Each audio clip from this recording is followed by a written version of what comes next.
forsake me. Won't let them hurt me. Mercy, mercy, Lord have mercy. Okay.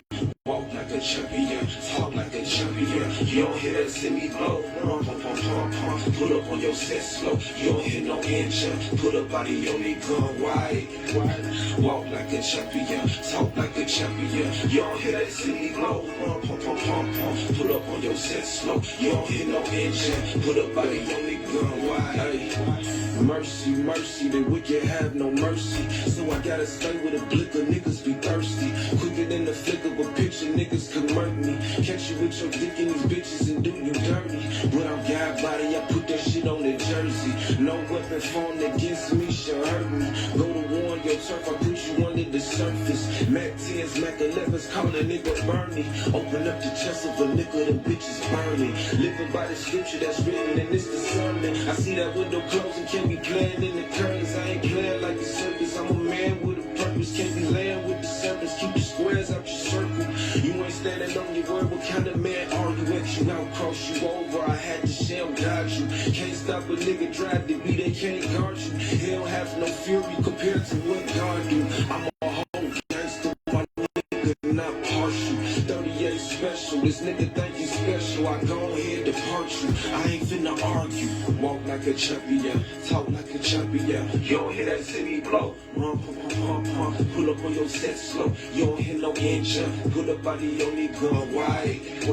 Walk like a champion, talk like a champion. You don't hear that city blow. Run, pump, pump, pump, pump. Pull up on your set slow. You don't hear no engine. Put a body on the gun wide. Look. Nigga, all that shit you saying ain't felt. I don't take you as serious as you take yourself. Niggas steady playing, better play where it's safe. Never know who I'm locked in with around your way. I don't like no bad energy around my space. The label good green, nigga, what's good, you straight. Niggas talking crazy, that's a big mistake. Dreadlock driller met his twist of fate. Had to spin that nigga around like 360 ways. You don't know how I get out, fully I've been on edge. I can't let that slide, don't be that guy. Red Bull gets you, nah, little nigga, they lie. This Desert Eagle gives you wings once I let that bitch fly. This Eagle Live vision on this level of mine. Give you an evil eye vision, red beam on the 9. Even I've seen evil eyes still cry. Don't leave an eyewitness on the scene of the crime.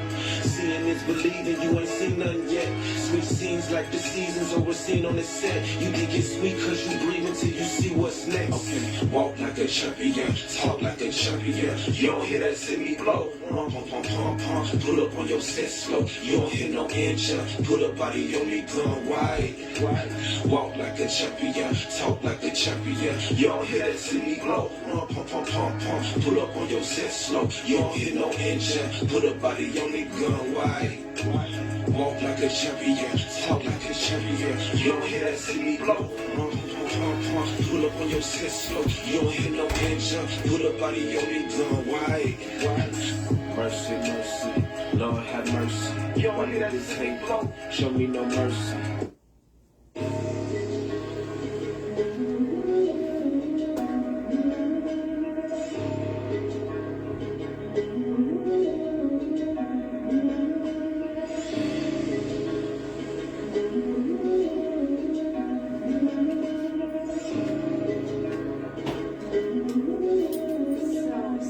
Yeah, what I say? I told you they ain't got no love for you if they ain't come up with you. What I say? I told you there was no real niggas, now you gotta deal with them. What I say? I told you she ain't got no love for you, she don't really fuck with you. What I say? I told you take care of your fam, stand on the square, be a man. What I say? I told you they ain't got no love for you if they ain't come up with you. What I say? I told you there wasn't no real niggas, now you gotta deal with it. What I say? I told you she ain't got no love for you, she don't really fuck with you. What I say? I told you take care of your fam, stand on your square, be a man. A cold world, I know. Time moves fast when you tryna chase a bag, that's facts. At last, niggas finally see your check. Haters wanna knock you off your apex. They mad, Cause your bitch ain't loyal, broke the code, put a price on her soul. Get a hold of your life. You could blow overnight, or you could fuck it all and lose control. Suicide is a suicide, yeah. It's a big difference between you and I. And I'm super straight. They say you 6 million ways to die. Choose your fate. I ain't gon' lose the case. Prove your worth, nigga. Move your way. Keep your nose clean for you lose your face. What up your face value? We don't know your face. I step up in this bitch like I own the place. I pay close attention to they tone and pace. Is he really built? Will he fold a break? Life is guns and butter, baby boy, you straight. And I got it in either hand, I mean I hold your fate. Never know, it could be your time to go today. Who knows, a nigga like me might show you the way. Seal his fate with a kiss from a rose on the grave. I stand on anything I say, what I say. What I say, I told you they ain't got no love for you if they ain't come on with you. What I say, I told you there was no real niggas, now you gotta deal with them. What I say, I told you she ain't got no love for you, she don't really fuck with you. What I say, I told you take care of your fam, stand on your square, be a man. What I say, I told you they ain't got no love for you if they ain't come on with you. What I say, I told you there was no real niggas, now you gotta deal with them.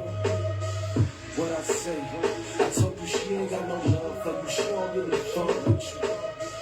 What I say, I told you take care of your fam, stand on your square, be a man. My nigga Low just came home from doing 8. Fucking with the wrong niggas in the wrong place. The one you call ace, that be all up in your face. Next minute fuck around, help the law build your case. In this rap run, you gotta be a dog in this race. Loyalty or death, man, that's all that it takes. I go all the way, you niggas fall by the waist. I see we was never cool, we was all for the race.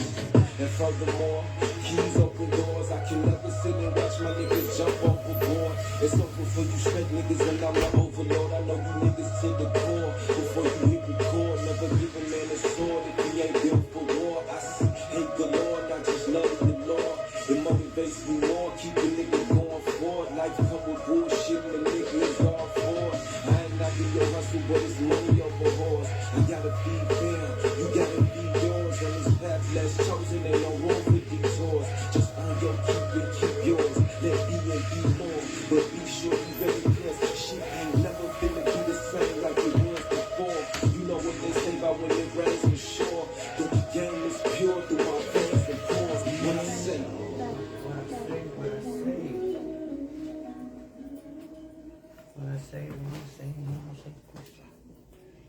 What's good? Shalom.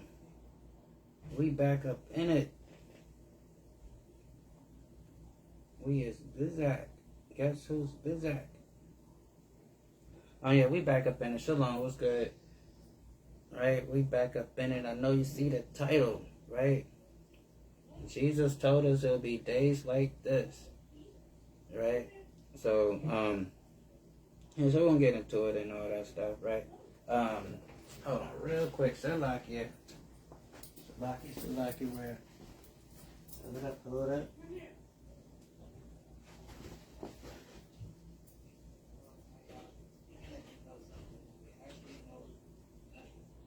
Right? Woe up to them, for they have thrown in the way of Cain, right? And Cain was a murderer from the beginning, right? You know, Cain was, oh, let's get this real quick. Hold up.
and perish in gazing of the court.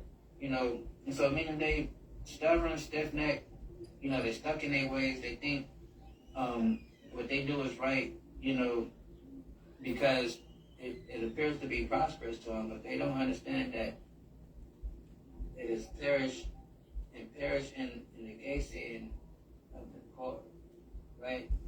And like it says up there, and do not know that you are wretched and miserable and poor. Right? So a lot of people that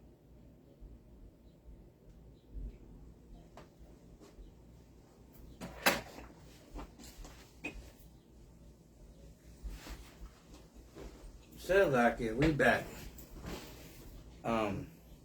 So yeah, I know you see the title. Jesus told us it will be days like this. Yahweh Shai told us it will be days like this.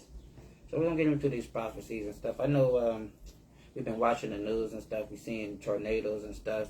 Had an earthquake in Lake Michigan a few weeks ago. And so forth. A lot of stuff is happening. Wildfires everywhere, right? Canada's on fire. Europe's on fire. The whole damn planet's on fire, right? So yeah, we're going to get into it, right? Of course, giving all praises to the Most High God, Yahweh, and we do so in His only begotten Son, Yahweh Shai, who the world might know better as Jesus Christ, right? We're going to get into it. We're going to start with the book of Matthew, right? Matthew 24.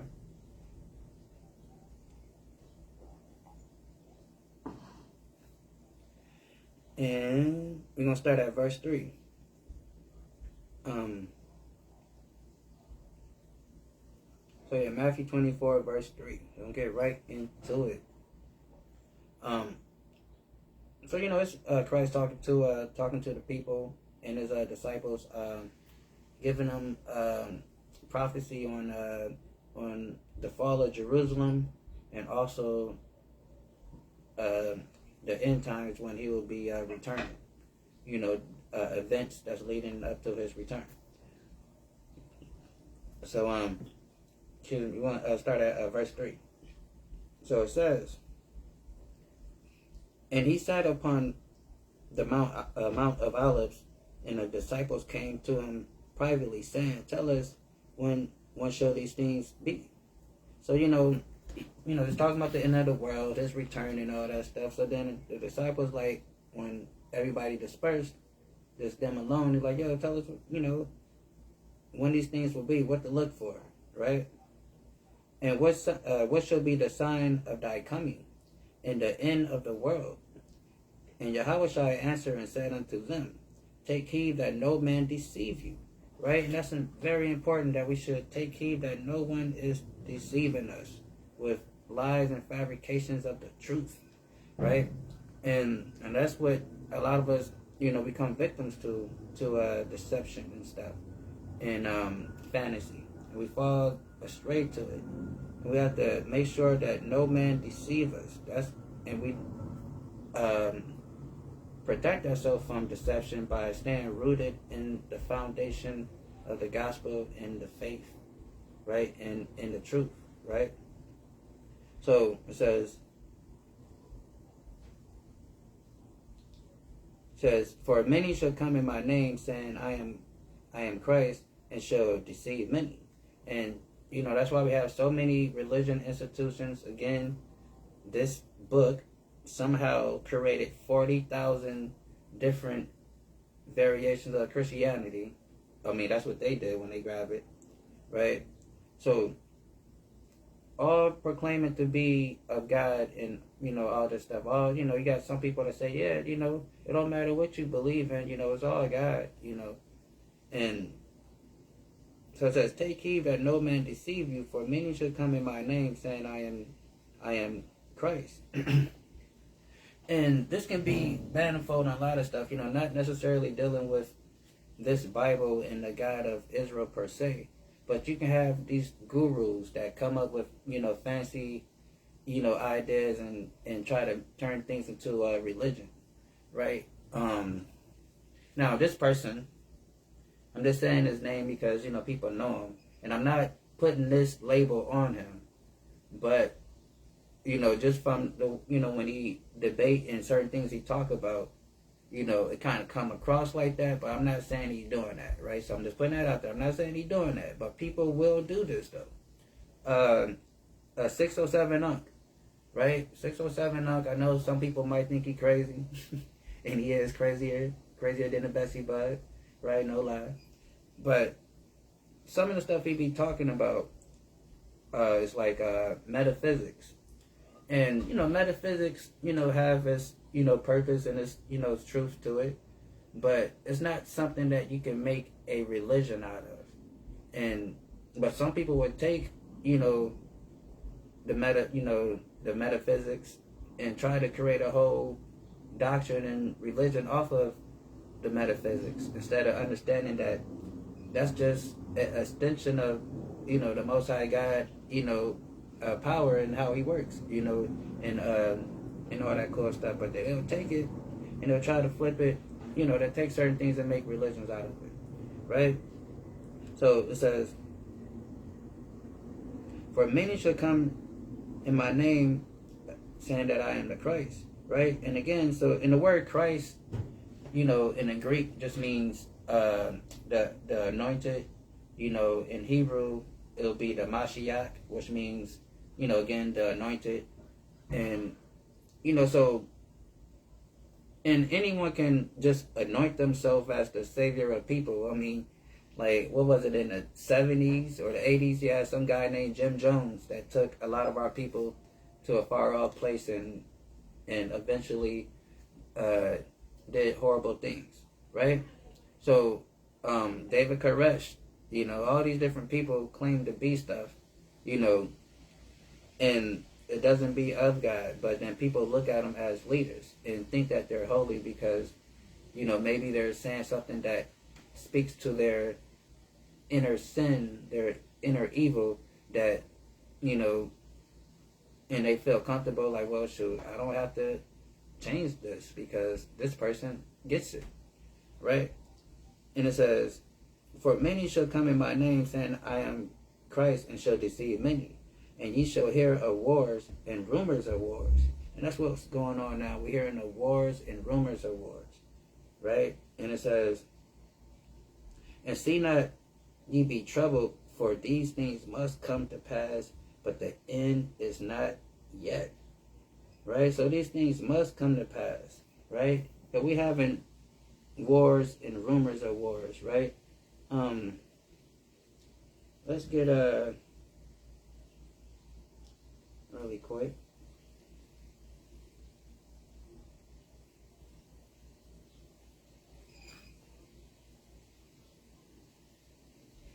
Let's get this article. Just a little highlight from this article, from the article out of the Hill. It says, former Defense Secretary Patanetti warns U.S. is in deep trouble with Iran war, right? And that's what's going on. They're getting deep trouble with Iran war because you shall hear of wars and rumors of wars. And that's what's going on. And it says, Trump promised 4 to 5 weeks. The conflict has lasted nearly 5 months with no clear end because you shall hear of wars and rumors of wars, right? It was just a rumor that, yeah, it's going to take about a week or so. We're going to go knock down their spiritual leader and the rest of the country is just going to fall to their knees. Like, what's that movie? Was it Fifth Element? Like those alien soldiers dudes. And I think how it was, like, if you take out the leader, then the rest of the soldiers won't fight. So that's what they thought they was dealing with. They thought it was in that movie Fifth Element, and they can just take off their supreme leader and everything will be cool, right?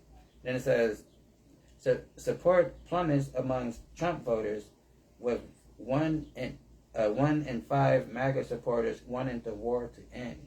So even, good old MAGA is turning against, the people.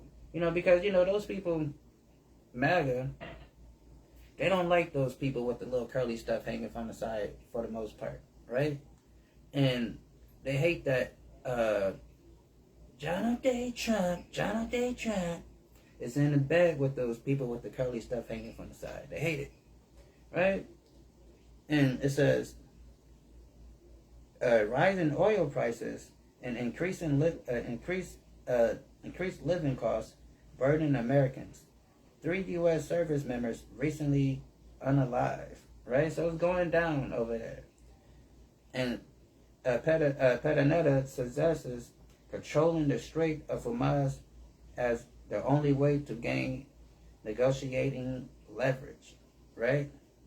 And which is not going to happen, because they can't even get through there, right? They getting held back with drones, right? If we had known that we can just go down to, our local toy store, our local arts and craft, our local Tom Thumb, and just buy a bunch of drones, or go to Amazon and buy a bunch of drones and fight against this great mighty government.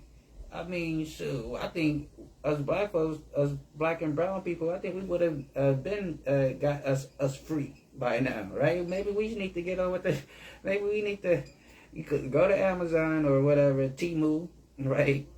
And get us a bunch of drones, because obviously these people with all their $1 million, $1 billion tech, they can't get past these $50,000 drones, right? I can't figure it out, right?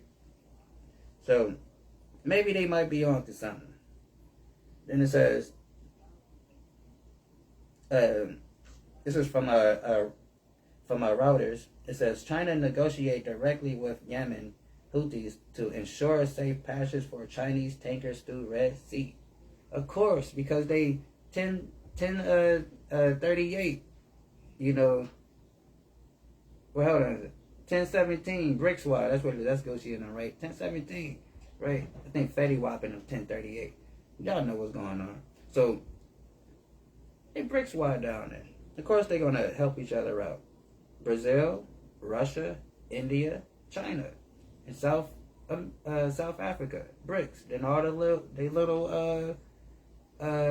underlings that follow with them, like Iran and Turkey and Somalia and Libya and Egypt and all these other countries that's rolling with them, right?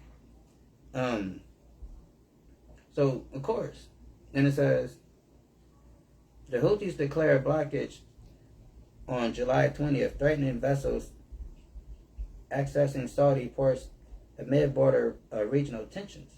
China seeks continued oil flow from Saudi Red Sea terminals after Iran closed the Strait of Hormuz. So these, if you look at it, it's almost like, what you letting those guys go through? Why are they going through? Right? Because they're on the same dang go team, dummy. They're BRICS wide.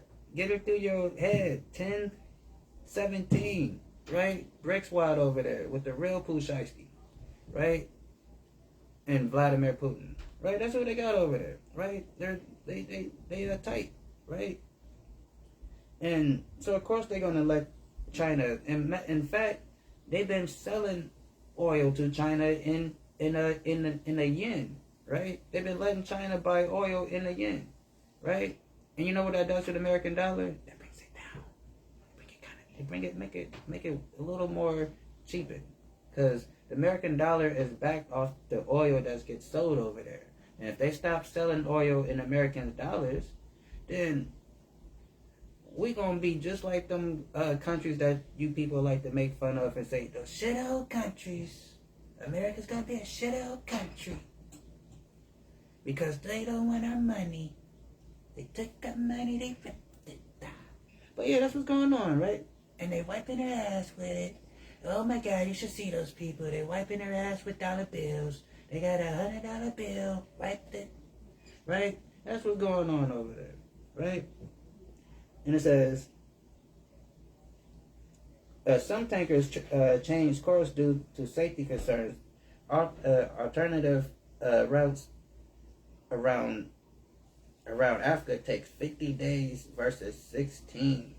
So the other countries that's not a part of the circle of friends, they got to go around the southern tip of Africa if they want to do something. And it's going to take a little longer, right? It's not really, convenient.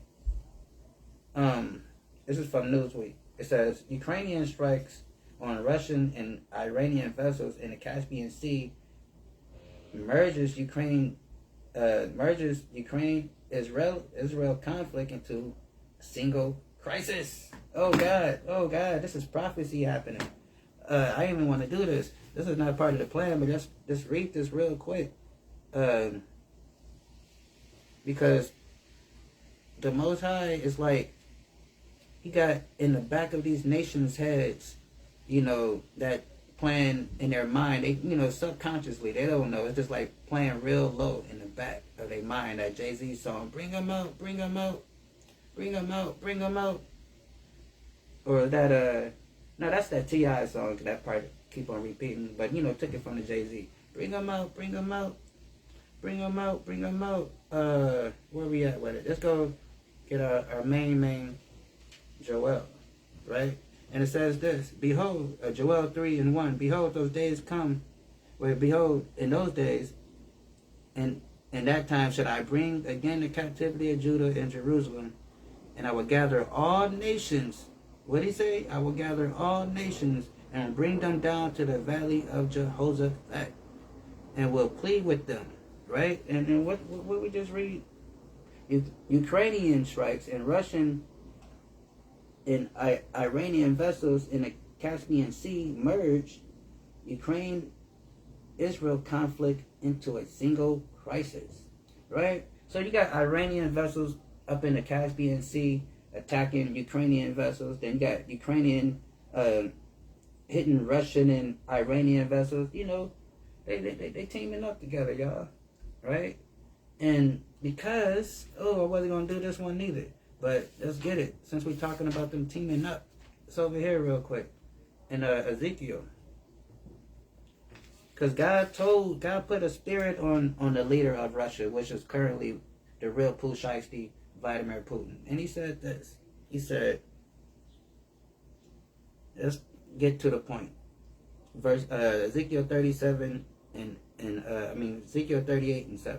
It says, be thou prepared and prepare thyself. That's what he's telling Russia. Get your stuff together, Russia. And that's what they've been doing.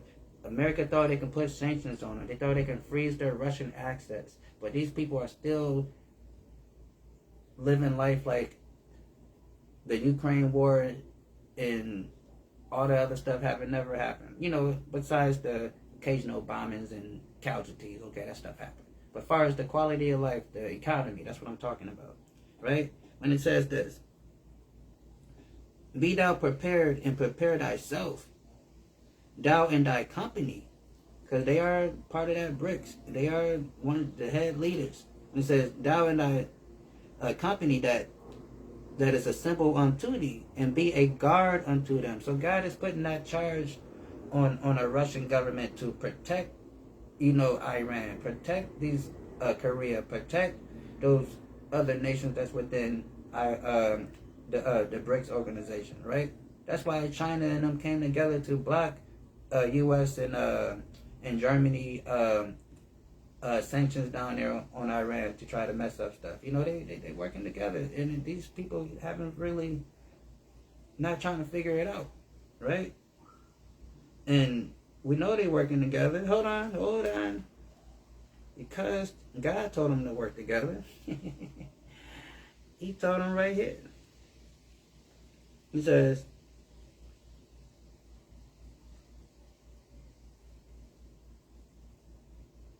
I think we get it in chapter 1. So, this is Zechariah 1:18. So I'm going to start at 1:18. It says, Then I lifted up my eyes and saw, and behold, 4 horns. Now these 4 horns is talking about Britain, America, France, and Portugal, and Spain. You can put them together, Spain and Portugal. And those are the main contributors into our slavery over here on this Western world. and they are known as the four horns. And what it say? It says, I said unto the angel that talked with me, what be these? And he answered, these are the horns which scattered Judah. So how did the Israelites get scattered? Through slavery, through conquest. It says, these are the horns that scattered Judah. If we know history, when you look at that map of the slave trade, we got scattered. Majority of us coming to this side of the world, but if you look at that map, we went all around the world, right? That scattered, says, these are the horns that scattered Judah, Israel, and Jerusalem. And the Lord showed me 4 carpenters. So these 4 carpenters is what we know today in the modern sense is the BRICS. Brazil, Russia, India, China, right? And then they just added on South America. So, and it says this. Then I said, what do these, what come these to do? And he spake, saying, these are the horns which scattered Judah, so no man did lift up his head. So after they scattered us and enslaved us, they oppressed us and dominated over us, none of us lifted up our head. We did not have the might and the strength and the heart to fight back, right? That's why we're still in this Dar-style subservient state now. That's why, you know, somebody that do try to speak up, you know, we be like, don't you talk like that? What's wrong with you? You know, you have a herd of black people trying to cut that black person legs off before they get going, right? And because of this PTSD that these people have put on us, because it said that, it says, so that no man did lift up his head. So they beat us into submission, you know, during slavery, and then during Jim Crow law and the civil rights, when it was, you know, unaliving a lot of our civil rights leaders and anybody that speak up, right? So then it makes you not want to say anything, because like, well, they ain't going to do nothing but, you know, unalive you or put you in jail and make you look bad, right? So then it says, so that no man did lift up his head. Because when you got your head up, you're walking with pride, right? You know, and you're not, you know, looking all subservient and looking like all, you know, all pacified, right? You know, like we are today. You know, soon we get around Master, soon we get around Esau, all you see is our teeth. Teeth. Nothing but teeth. From ear to ear, the smiling. The smiling. Hee, the smiling. Never laugh so much in a day in your life until you get around them people, right? And it says, but these come to freedom. So what do these 4 carpenters come to do? These come to freedom. So the Most High God is raising up the BRICS and causing all this commotion that we see globally in order to fray his people, to break his people free from bondage, right? So the catalyst of this World War III, them getting into it, is synonymous with your salvation, if you can understand. Because he says this.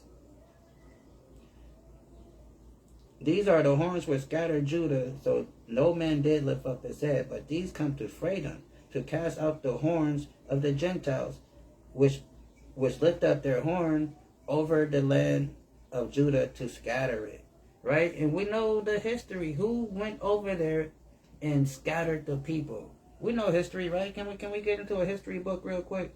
Wasn't it not the Romans? Right? And who are the current day Romans today? Huh?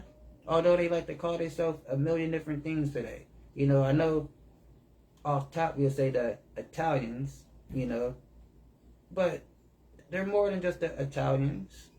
They are the Americans. They are the Canadians. They are the Britons, the French, the Germans, the Russians. You know, that's who they are, right? And it says, which did lift up their horn over the land of Judah to scatter it. And we know how they scatter it, right? Through slavery and conquest, right? Through those slave auctions, through those you know, slave markets. That's how they did it, right? So back over here. It says, Russia and Iran vow retaliation as a century of Caspian comes with after Russia and Iran vows retaliation as century of Caspian calm ends with recent military operations. Two major global trade routes through the Caspian Sea threatened by escalation, hostilities, and insecurities. Caspian conflict risked Europe's natural gas supply from Albania, Azerbaijan, however you say them devil's place, Turkmenistan, and Kazakhstan. Escalation could deepen Russian-Iran cooperation, right? Because it says, what do these come to do? These are the horns which scatter Judah, so that no man did lift up his head, but these come to fray them, to cast out the horns of the Gentiles, which did lift up the horn over the land of Judah to scatter it, right? And like this one just said over here, it says, be prepared and prepare thyself, thou and thy company thou and our company that are as assembled against thee, and be thou a guard unto them. And what does it say over here? It says, Russia and Iran vow retaliation as century of Caspian calms ends with recent military operations. It says escalations could deepen Russian-Iran cooperation. And what it says, be a guard unto them, right? Then it says deepen Russia cooperations, complicating U.S. efforts to resolve both wars favorably, right? So that's what we got going on over here, right?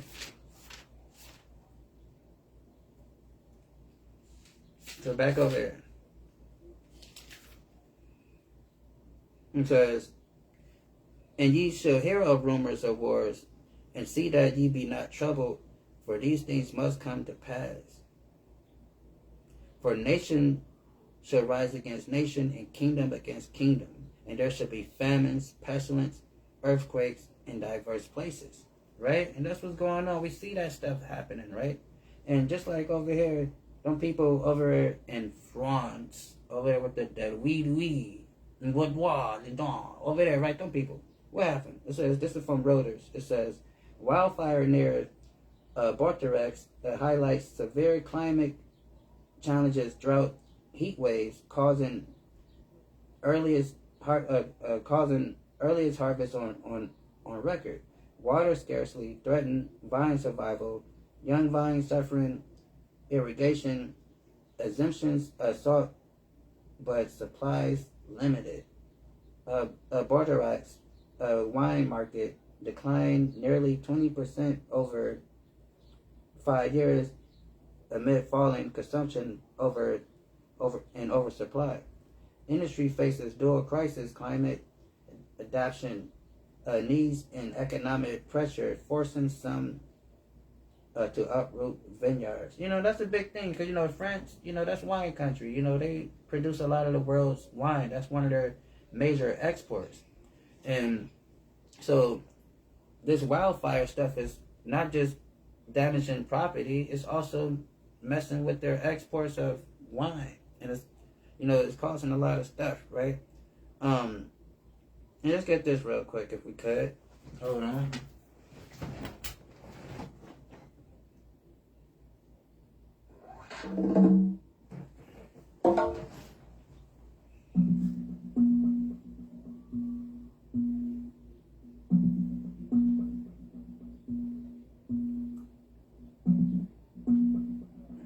Because like it told us, to use this feature, please make sure your app is running and can access the internet. so like it told us, you know, we'll just read it one more time. It says, for nation shall rise against nation, and kingdom against kingdom, and there shall be famine and pestilence and earthquakes in diverse places. So, you know, we had that earthquake here in the middle of Lake Michigan not too long ago.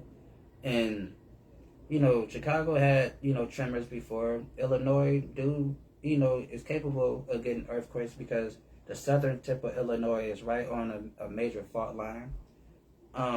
So it's possible, but it's just rare, right? And so just see this, right? This is, fair use, of course, fair use. This is our thoughts and comments, right?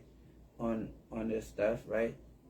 Just giving our thoughts and comments, fair use, right? So we're gonna look at a few of these little clips real quick of, from the news coverage of what's going on. So again, fair use, all that cool stuff, right? Great vehicle and a great dealership.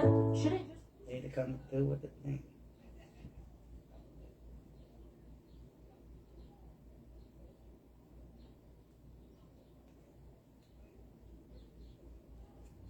In a storm drain right now. Maggie Vespa's at the scene, and Maggie, one was just rescued behind you.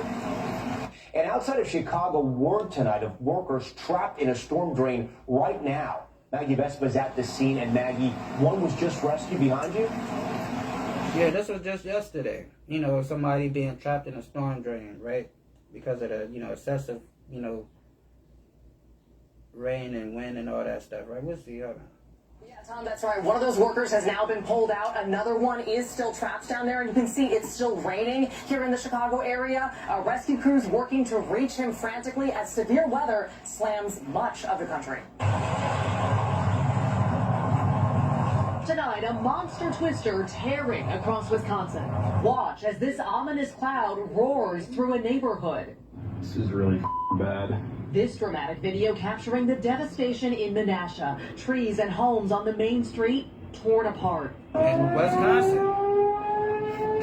A warning siren still blaring, even with car windows blown out and that building damaged. A similar scene in Appleton. Drone video showing houses simply destroyed. Debris scattered across this residential area and mangled vehicles littered across a highway. It's all part of a violent system that slammed the Midwest today. You can hear powerful winds howling outside this car dealership near Chicago. Those were like golf balls. Large hail slamming the suburbs. Downed trees crashing onto homes and cars. Drivers forced to navigate flash flooding. Storms grounding flights at Midway Airport and Chicago O'Hare, where this video shows water pouring in through the ceiling. It comes as more than 130 million Americans are under heat alerts, and overseas, historic wildfires ravage Western Europe, with more than 300,000 people evacuated from multiple iconic sites across Spain, Italy, and France, including that country's world-famous Bordeaux wine region. Oh, that's how you say Here it, you Bordeaux. see the flames from the cockpit of a firefighting plane. Around the world, Mother Nature's destructive power on full display. All right, and back here at home, Maggie Vespa joins us again live. Maggie, that rescue happening behind you, the workers were trapped inside that storm drain? Yeah, Tom, that's right. And actually, rescue efforts have been... Imagine being outside, flash flood happened, you get pushed into a storm drain. That's crazy, right? And that's what happened yesterday. Firefighters telling us they're working through 3 different storm drains within multiple blocks of here to try to reach him as soon as possible. He's been down there for hours. Crazy, right? Let's get this one.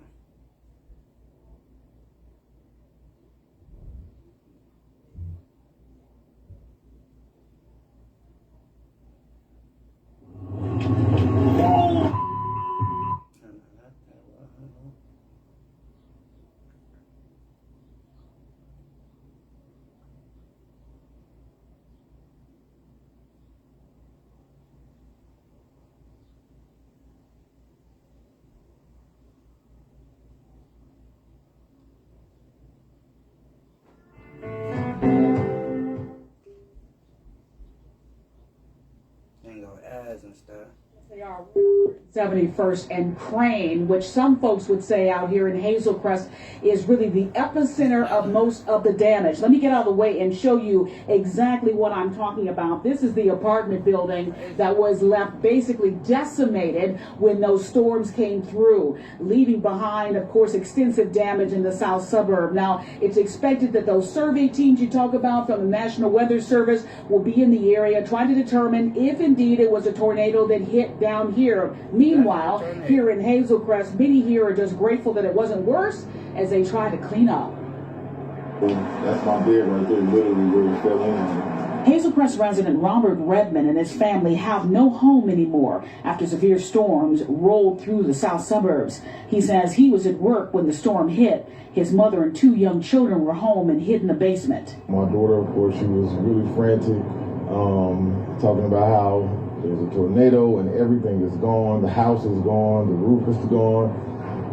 My son was really scared. Daylight truly reveals the devastation. A lot of the village is almost unrecognizable after block is littered with debris from the severe weather. Most of the townhomes in this complex have been left uninhabitable. This man, who did not want to be on camera, says he's the property manager for a few of the homes here. The roofs are gone, all the brick molding, all the bricks gone from the front, the back. Windows are blown out. Of course, there's water damage all inside. Hazel Crest was hit hard, just like Markham, Tinley Park, and Lansing. This morning, a steady stream of the curious came to see the damage for themselves. Laura Taylor came over to see how she could help, even though she says a tree fell on her home last night. The damage was in the back. I was still able to stay in the house overnight. But, so it's just going down. Let's get this one. My mother ran. Tornado tore through this region and crossed the road here, ripping down the power lines. You can see these vehicles in the parking lot completely destroyed here. I'm going to flip the camera and you're just going to see Markham, Illinois. Why it's so important not to ride out a tornado inside your vehicle. You can see all this insulation from the building right next door that just got thrown. You can see the trees are painted bright yellow from all that insulation from the building that just got completely tossed. My name is Markel Johnson. We are currently at Trimac in Markham, Illinois, and we just got slapped by a tornado. When it came, I didn't think it was real. I was sitting in my crane on my phone, and it started raining real hard, and I still didn't believe it because this never happens in an area like this that's populated. It's mainly in rural areas. And the sky got real dark, and I started taking it a little bit more serious, and by the time I was getting ready to get out the crane, the storm stopped, the wind came through. I work in the back with the ISO containers. Once that one container fell over, I climbed out the crane and I ran into the building. The problem was the tornado was already here. So I had to fight against the wind to open the door, debris falling and everything like that. And once we got into the building, it went dark. We were standing there and the whole roof just came off. It was like somebody just took their hand, went to the gutter and just peeled it back. And that's when we realized that we were in a tornado. So it was definitely something that I wouldn't want to relive again at all. Is this your car? Yep. The windows are broken out. I guess in the hindsight, your car fared a little better than some of the other cars. Oh, for sure. For sure. Is this your first tornado experience? My very first one. I've always seen them on TV, and I was like, oh, okay, that looks pretty cool. But now that I actually been in one, nah, never again. No, I'm sitting there working. Next thing I know, I hear sirens. My mother ran to the store. I'm calling her. I'm like, you know it's a storm, right? Oh, I'm almost done. I'm like, no, you need to come back. As soon as she came back, it started. Just sirens going off, a big wave of wind. Nothing abnormal as far as those type of storms go. But that second wave came through and just devastated the neighborhood. It's going to be a long time before they can fix this stuff. And everybody seems to be okay physically, but the damage around here is nothing like I've ever seen before. Nothing. It's terrifying. It really is. It's terrifying. How did it make you feel when you heard the winds and stuff? We screamed and we ran in the bathroom. I experienced a tornado 2 years ago, July 15th, 2 years ago, and it was bad, but nothing like this. This was end of days bad. Yeah. It was super loud. Not so much loud, but looking at the rate of the wind, it was like being in The Wizard of Oz. It was that bad. And I sympathize. I see it on the news, and I've never experienced it, and I now know how those people feel. I mean, there's no words to describe it other than terrifying. I mean, we're blessed physically to be unharmed. You know, nobody's hurt. Everybody's shaken, of course, but, you know, my neighbors are all fine. The fire department came through door to door, thank God, checked on everybody. I have an elderly neighbor across the street. She was getting home care. Her home care person, her car has a tree on it. She had to have her husband come to the corner and pick her up. So, you know, I worry about my neighbors. I had a neighbor who was at work. I had to call her, FaceTime her, and tell her, you need to come home. So yeah, stuff like that's going on, right? You know, because like our big brother Yahweh Shai Christ was telling us, it says, for nation shall rise against nation and kingdom against kingdom, and there shall be famines and pestilence and earthquakes in diverse places. Right? So all these, you know, so-called weather phenomena and stuff taking place around the world, you know, earthquakes, tornadoes, floods, and all this stuff. I mean, it's been going on for a while, right? We forgot a couple of years ago, like the whole United States was covered in ice at one point. Well, no, one side of the United States was on fire, and the other side of the United States was covered in ice, right? Places that don't get ice and snow had snow, right? Texas was frozen down there, right? Pipes and everything breaking, floods busting out of, you know, everything, right? Looking like Mr. Freeze from Batman came through and was terrorizing everything, right? We forget about this stuff, right? But it says,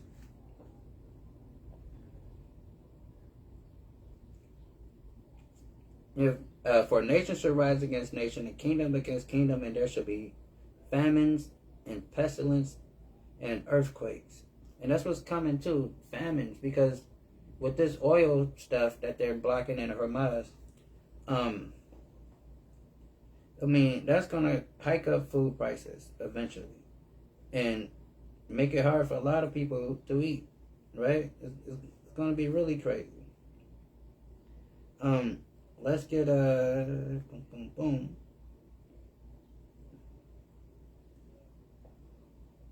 Let's get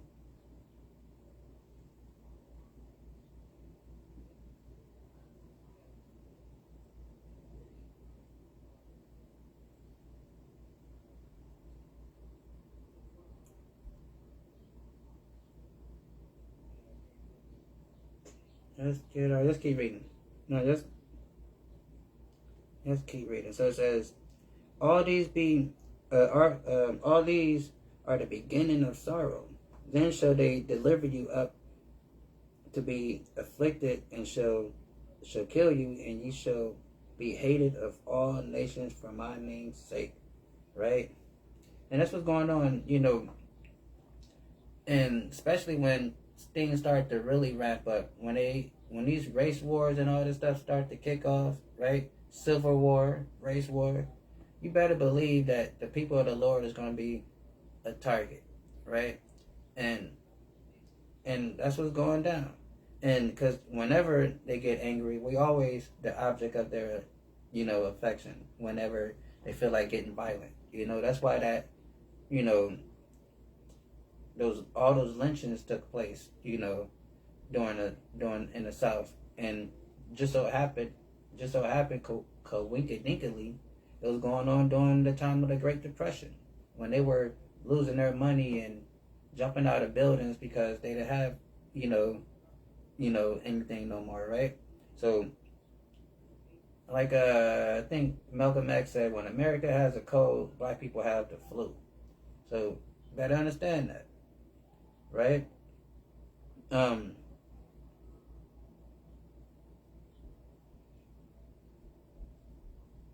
And it says,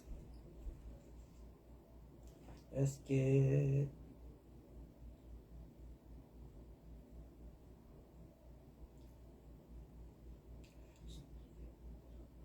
get this real quick. Boom, boom, boom.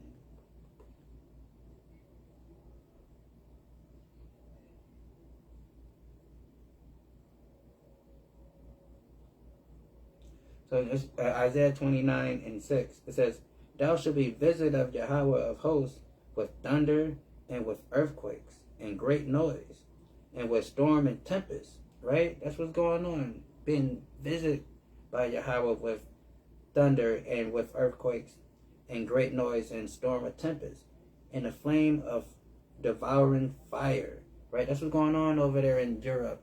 Flame of devouring fire. That was going on in Canada. Right? Flame of devouring fire. Right? Let's get you gotta understand when the Most High God is fighting for us too. You know, because when God is passing these judgments, it is His way of fighting for the injustice that His people went through. Right? Let's get this real quick. Let's get Psalms 58:10. And it says, "The righteous shall rejoice when he see the vengeance."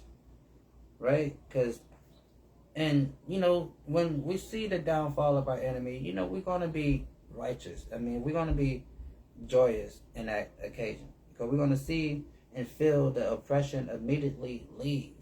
Right? And it says, "The righteous shall rejoice when he see the vengeance. He shall wash his feet in the blood of the wicked." Right? And that's how celebrative we're going to be in that day when the Most High finally take down the enemies of His people.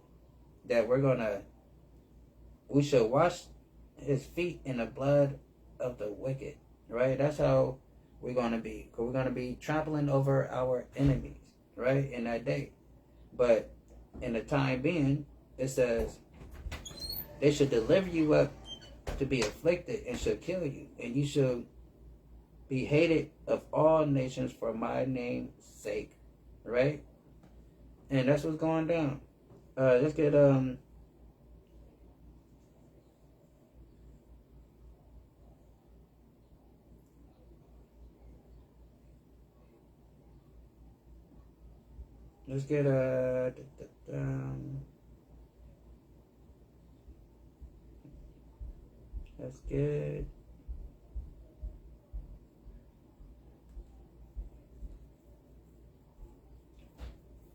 Isaiah 9:5, right?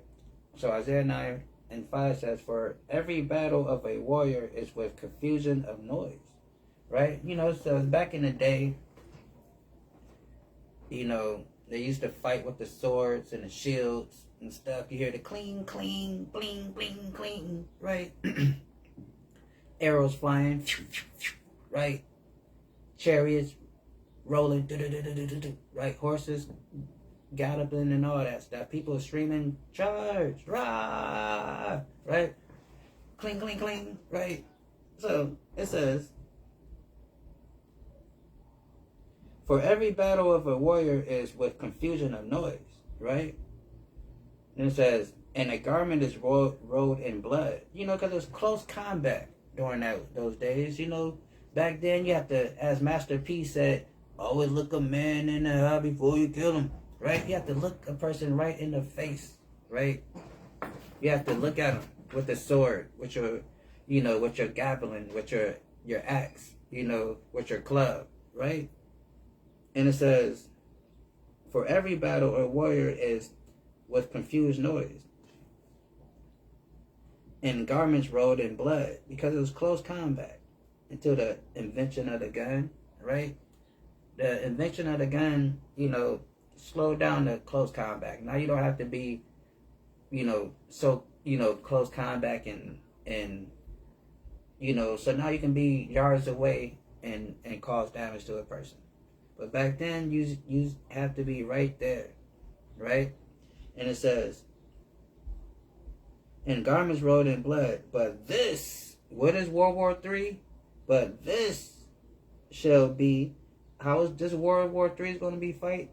"But this shall be with burning and fuel of fire." That's what these nukes going to do when they finally go off. When they start pushing buttons everywhere, bombs start flying everywhere, this one is going to be with burning of fire. Because they have ICBMs, they have hypersonic gliders, they have tactical and ballistic and what else they got? all types of stuff, right? And we see that. So and nowadays battles is fought with, you know, you could be in a whole nother country. It's somebody probably sitting in somewhere in Arizona, somewhere in Nebraska, you know, like they in a mom's basement with a remote control, guiding, you know, predators and other unmanned vehicles, aerial vehicles that they have patrolling the air, right? And dropping bombs and unaliving people. You know, like, you know, the great Obama was doing. You know, Obama was the drone president. You know, Obama was droning people to death, literally, right? There's some little fresh kids, fresh out of high school, college, been playing video games his whole life anyway. You know, they gave us Call of Duty, right? So, sit in your little desk, little gamer chair, and just, I mean, it's not like you in the visions that they had, the visual they have is like black and white, you know, everybody just look like, you know, highlighted images, right? So you just hitting targets, you know, like a video game, hitting targets, because you're not even looking at them right in the face. You're not even, that's how those accidents happen, where, you know, they end up, you know, a drone end up unaliving a family of, you know, a family of people, right? That have nothing to do with nothing. They just walk into the store and a drone just see them and identify them and then go kamikaze, right? So that's how that stuff happened, because these people just sitting somewhere in Nebraska, sitting somewhere in Oklahoma with a joystick and some headphones, and just seeing little lighted spots in the background of the little black and white monitor. Like, oh, okay, that's a target. Boop. Oh, that's a target. Boop. That's a target. Boop. Not even seeing the person's face. That's how it rolls. So, but this should be with burning and fire, right? So that's how this war is going to be fought, right? With burning of fire, with bombs, grenades, missiles, right? Nukes, all that stuff, right? And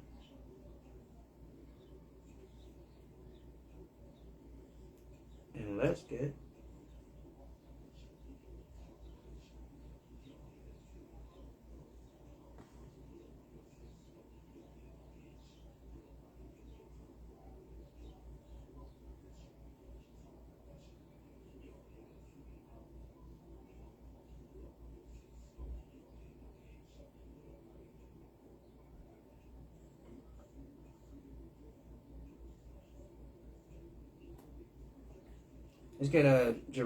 Jeremiah 13 and 18. It says, say unto the king and queen, humble yourselves, sit down, for your principalities shall come down. That's what's happening. This place, their power, their might, their majesty is going to be taken down in that day. It says, shall come down, even the crown of your glory. Right? And it says, the cities of the south shall be shut up,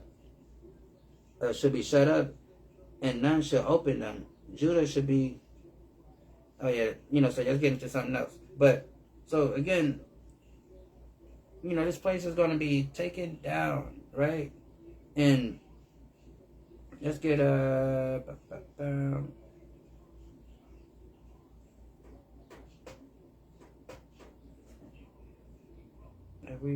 get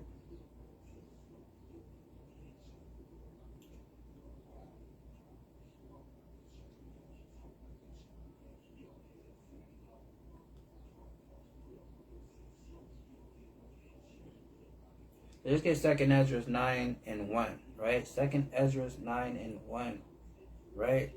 But we got to understand where we're at. You know, it's important for us to go over these prophecies, go over what the Mashiach Yahushua said before, so we can measure the times to see where we're at in this thing, right? And this is 2nd Ezra 9 and 1. And he answered me then and said, measure thou the time diligently in itself, right? And that's what we should do. Measure the time diligently. When we watch the news and we see certain things happen, We measure the time diligently. See, how does this line up to prophecy? How does this, correspond to the coming of the Mashiach, the coming of Yahweh, son Yahweh Shai? How does this correlate to this? Measure thou the time diligently in itself, and when thou see parts of the sign pass. So when we, understand certain prophecies is happening in their past, and their things is happening, right? What does it say? It says, which I have told thee before. So when we read and study this book and see what the Most High God told us and left for us, then when we look back and see what's going on in the world, then it says, measure thou the time diligently in itself, and when thou see parts of the sign pass, which I have told thee before, then thou understand that it is the very time where the highest will begin to visit the world which he made. So when we see all these things happening, when we see tornadoes in Chicago, earthquakes in the middle of Lake Michigan, and all this stuff going on, we see that then we should understand that the very times wherein the highest will begin to visit the world which he made.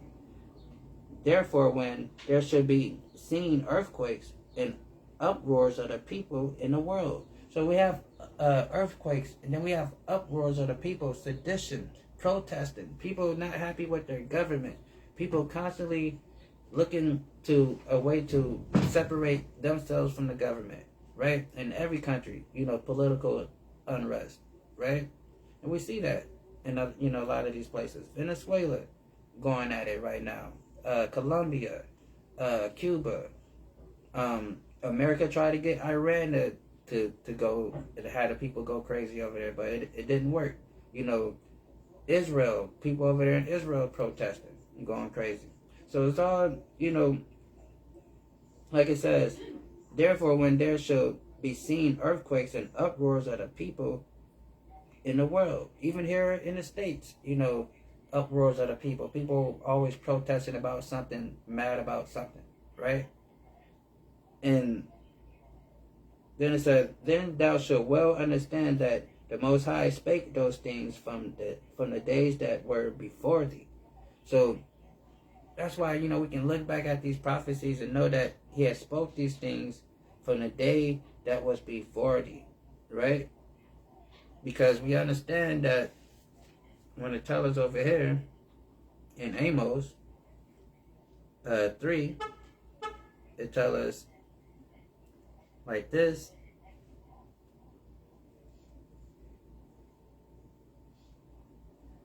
Amos 3 and 7. It says, surely the Lord will do nothing but reveal his secrets unto his servants, the prophets. Right? So God, always reveal his secrets to his servants, the prophets, where they can go out and warn the people on what, what's going on and what's to come. Right? So it says, then shalt thou well understand that the Most High spake those things from the days that were before thee, even from the beginning. For like as all that made in the world has a beginning and an end, the end is manifested. So the times also the highest have plain beginnings and wonders and powerful works, and the ending in effects and signs.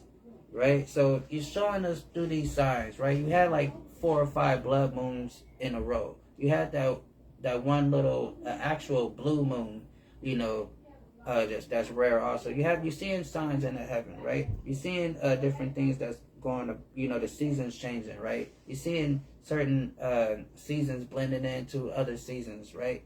You're seeing, things happening, right? So it says,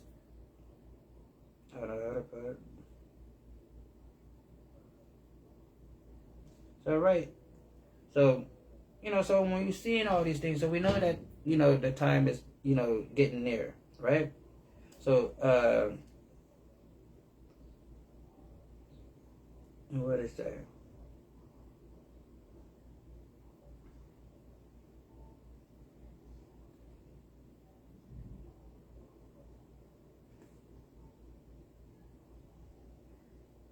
Isaiah.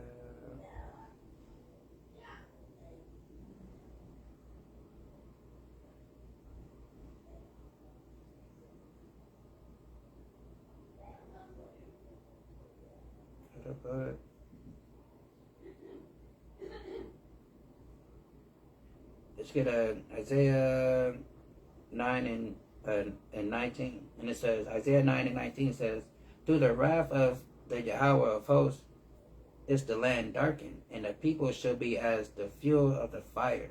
Right? You know, so, because Most High God is angry, destroying this place. And the people is going to be like the fuel of the fire. Right? Because it's going to be utter destruction. Right? And it says, and no man shall spare his brother. Right? Because people is going to be going crazy in that day. People are going to be losing their mind, breaking into people's houses, taking what they can take. You know, that's why the Bible says, gather yourselves together, O nation not desire. Right? That's why it's important for us to come together, establish this brotherhood, this sisterhood amongst ourselves. Because it says, and the people shall be as the fuel of fire, and no man shall spare his brother. And he shall snatch on the right hand and be hungry. And he shall eat on the left hand, and they shall not be satisfied. They shall eat every man his own flesh and his own arm. This is talking about famine, right? And people backstabbing and you know, trying to, you know, harm each other for survival, right? And because people don't know, man, we live in what they call the richest country in the world. You know, we, you know, have a lot of, well, they have a lot of wealth, you know, even though, like, you know, it's crazy, right? So we don't really know what hungry is. You know, we might get hungry. We might feel hungry. We might want to get something to eat. But hunger, we don't know what hunger is. Hunger does something to the brain, right? It starts in the stomach and does something to the brain. It make you do some crazy things when you're hungry, right? Such as, he shall snatch on the right hand and be hungry, and he shall eat on the left hand, and they shall not be satisfied.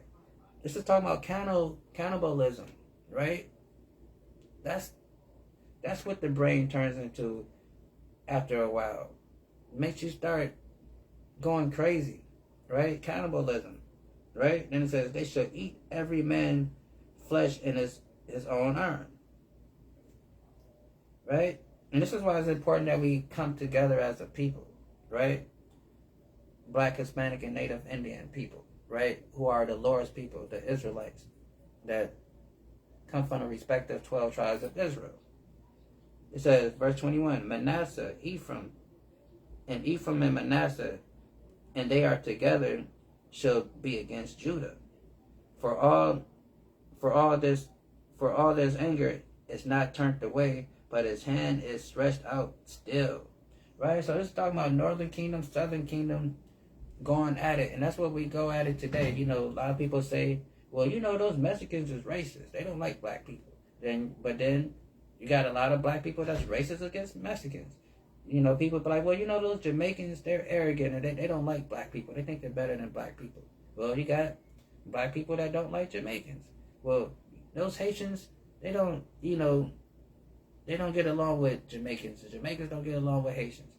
Belizeans don't like this. And, you know, Puerto Ricans don't like Mexicans. You know, so it says,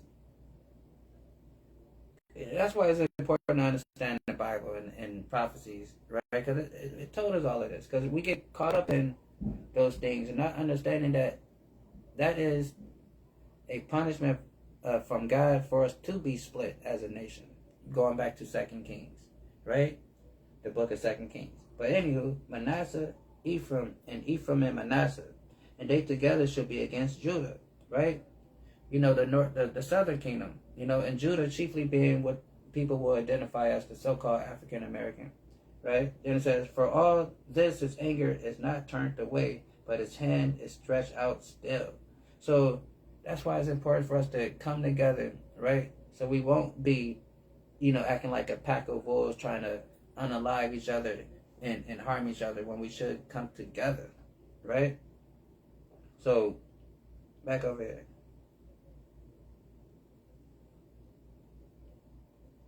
And it says, but these are the beginning of sorrows. Then shall they deliver you up to be afflicted, and shall kill you, and you shall be hated of all nations for my name's sake, right? And that's what's going down, right? They hate us not because we're black. They hate us because we are the Lord's people, right? And it says,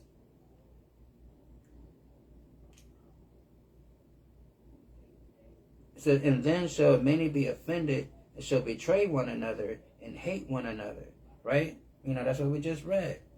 Even amongst ourselves. That's why it's important for us to break out of that niggatry, break out of that, mindset that, we are separate, people when we are one nation, right? And come together, right? Because it says, and then many shall be offended and shall betray one another and hate one another, right? And that's what they're going to do. They're going to betray one another and hate one another, right? And that's called sedition. That's called civil unrest. That's called race wars, right? Let's get Isaiah 24.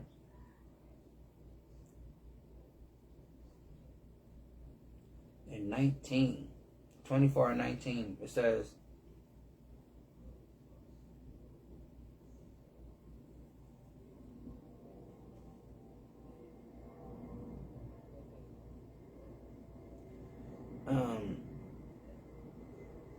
let's start at 17. And it says, the fear and the pit and the snare are upon thee, O inhabitant of the earth. Right? And it says, and then shall, because that's what happened. Great fear is on this earth. People don't know what the heck is going on. They don't know what to expect, right? Great fear. And it says,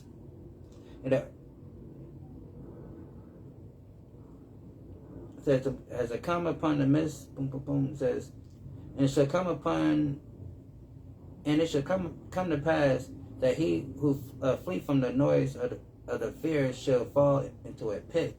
So, you think you can leave America and go somewhere, but I'm going to leave the oppression and the violence of this place. I'm going to go somewhere else. And what did he say? It says,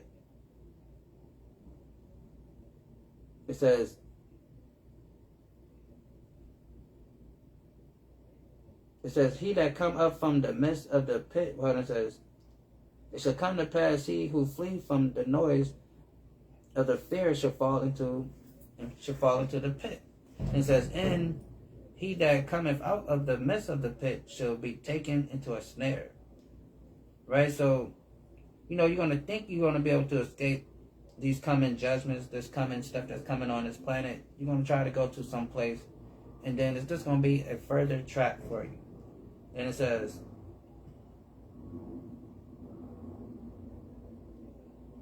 boom, boom, boom, it says, for the windows come from on high are open, and the foundations, for the windows from on high are open, and the foundations of the earth do shake. Right? Because God is about to come and judge this place. The earth is utterly broken down. The earth is clean, dissolved, because the nuclear bombs went off. That fire, that how the Bible says, unquenching fire, right? And it says, the earth is utterly broken, the earth is clean, dissolved, the earth is moved exceedingly, right? Because it's seismic activity, right? Because once everybody start pushing on buttons and they start detonating everything, that's going to cause seismic activity, more earthquakes, right? Then it says, the earth shall reel to and fro like a drunkard. So the earth is going to be shaking like a drunken person. You see how a drunk person be walking? They might take one step forward and two steps backwards. They just walking, and just drunk and need something to hold on to. It says, the earth shall reel to and fro like a drunkard, and shall be removed like cottage, and the transgression thereof shall be heavy upon it, and shall fall and not rise again. Right? So, these people is going to be wicked in that day, because, when earthquakes and famine and destruction going all over the place, everybody going to be living for self, right? They're going to be living like, it's day one in the BC days, and they trying to survive, right? And they're going to be tapping into their animal instincts and doing whatever that means, right? And it says, and it shall come to pass. Hold up.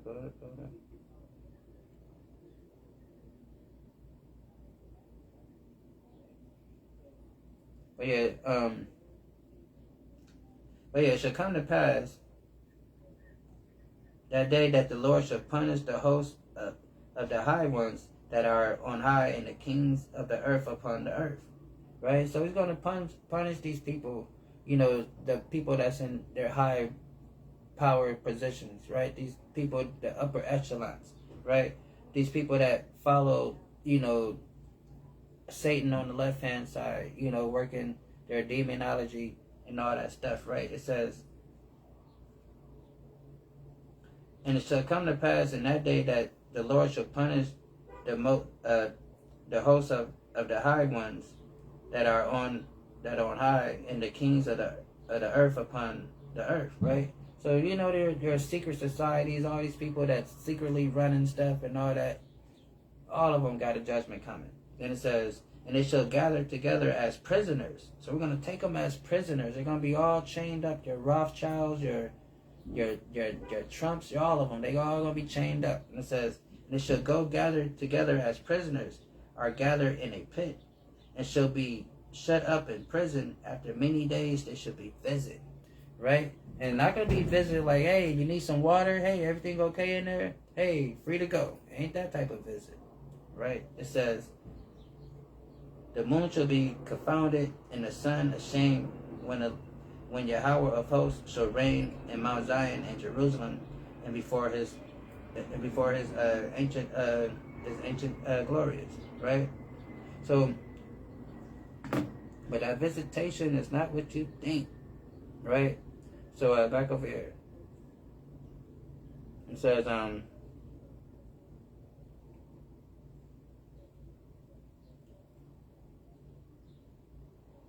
it says, and many false prophets shall rise and shall deceive many.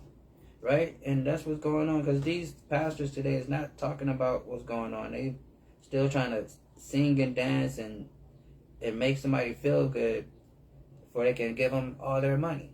Right?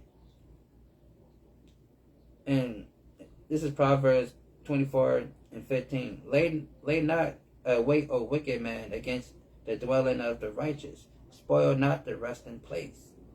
Right? Because this place has spoiled the resting place of the Most High God's people. Right? And because these false teachings, the false ideologies, they take away the peace that you could have in serving them, in honoring and serving the Mashiach Yahweh Shad and Yahweh, right? Because they take away that, and it says, lay not, O wicked man, against lay not wait, O wicked man, against the dwelling of the righteous. Spoil not his resting place. And that's what they do. They spoil our resting place with vain philosophies. And it says, for a just man falleth 6 times and rises up. For a just man falleth 7 times. For a just man falleth 7 times and rises up again. But the wicked shall fall into mischief. Right? A good person that's, it's not that we, once you start to keep the commandments and all that stuff, it's not like you, because there's going to be times that you going to have to ask for forgiveness. You might fall. And then you get right back up. Because, like it says, a just person will get right back up instead of just falling further and further into their, sin, or that thing that's keeping them further disconnected from God. Right? And it says, For a just man falls 7 times and rises up again, but the wicked shall fall into mischief. Rejoice not when thy enemy falleth, and let not thy heart be glad when he stumble. Right? So when we see our people going through some stuff, you know, we shouldn't celebrate one another's downfall. You know, we should, you know, try to uplift one another, right? And, you know, because this is talking about the enemies of your own people. It's not talking about the enemies of the world, because, you know, the Bible speaks about what he's going to do to our enemies of the world. But the enemies of our people, it says, rejoice not when thy enemy fall, and let not thy heart be glad when he stumble, lest the Lord see it, and it displeases him, and he turn away his wrath from him. So basically saying, like, you know, God could be punishing your enemy, somebody that you don't get along with, right? You can see somebody that you grew up with, you didn't get along with, and they might be going through some stuff in their life, and you taking solace and getting a little joy seeing them going through some stuff. It says, lest not Yahweh see it and despise him, and it displease him. So then he see you taking too much pleasure in him, you know, punishing that person. And then it says, and he turned away his wrath from him. So now, whatever he was doing to him, that person, now he's doing it to you, because he see that you getting too much pleasure out of watching it, you know, because again, we're commanded to love one another and not held grudges against any other children of Israel, right? And it's just like, you know, when we were younger, you know, if you grew up in a household with, you know, other siblings, and, you know, you getting a spanking or something, then, you know, your brothers or sisters, they over there laughing, then then the parent be like, what you laughing at? Then they start, you know, then you get a whooping for laughing, right? So it's the same difference, right? If you can understand that, you can understand this, right? So it says, and because iniquity shall abound, the love of many shall wax cold, right? And that's what's going on. We are cold towards one another, how we treat each other, right? We are quick to hurt and harm one another. You know, someone that look just like you, but your actual enemies, people that is constantly and looking forward to doing harm to you on a day-to-day basis, you have nothing for them. You have nothing to say, right? Because like we read earlier that, you know, these are the horns that did scatter Judah, that no man did lift up their head, right?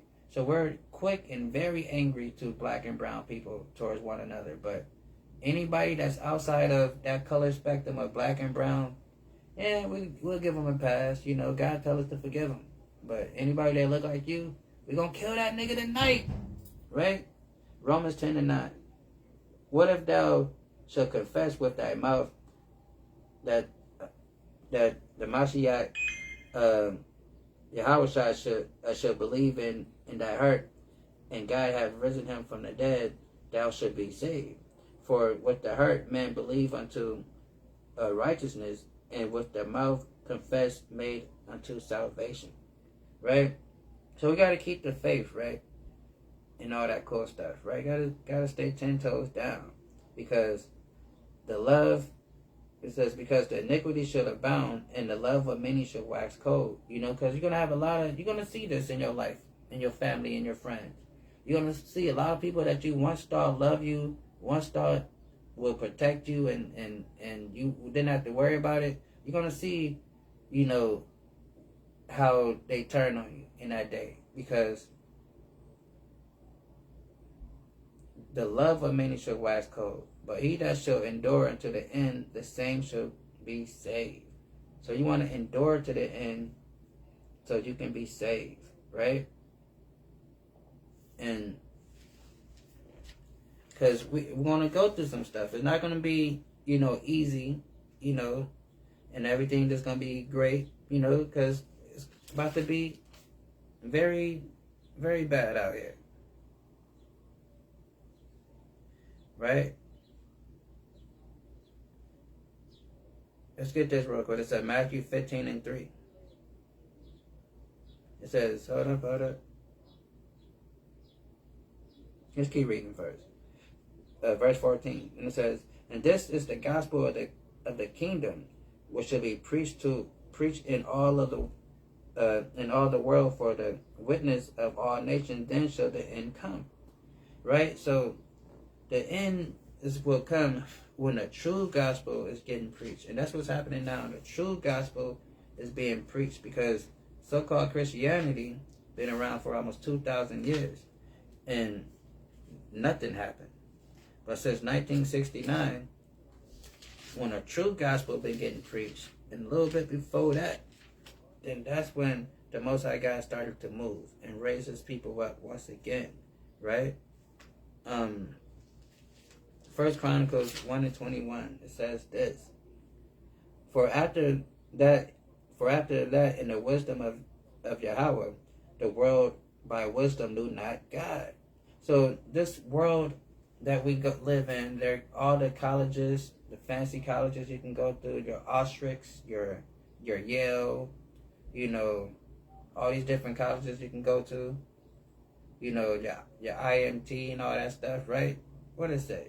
It says, for after that, in the wisdom of God, the world by wisdom knew not God.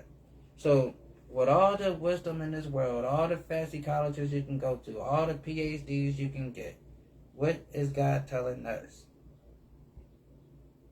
The world by wisdom knew not God.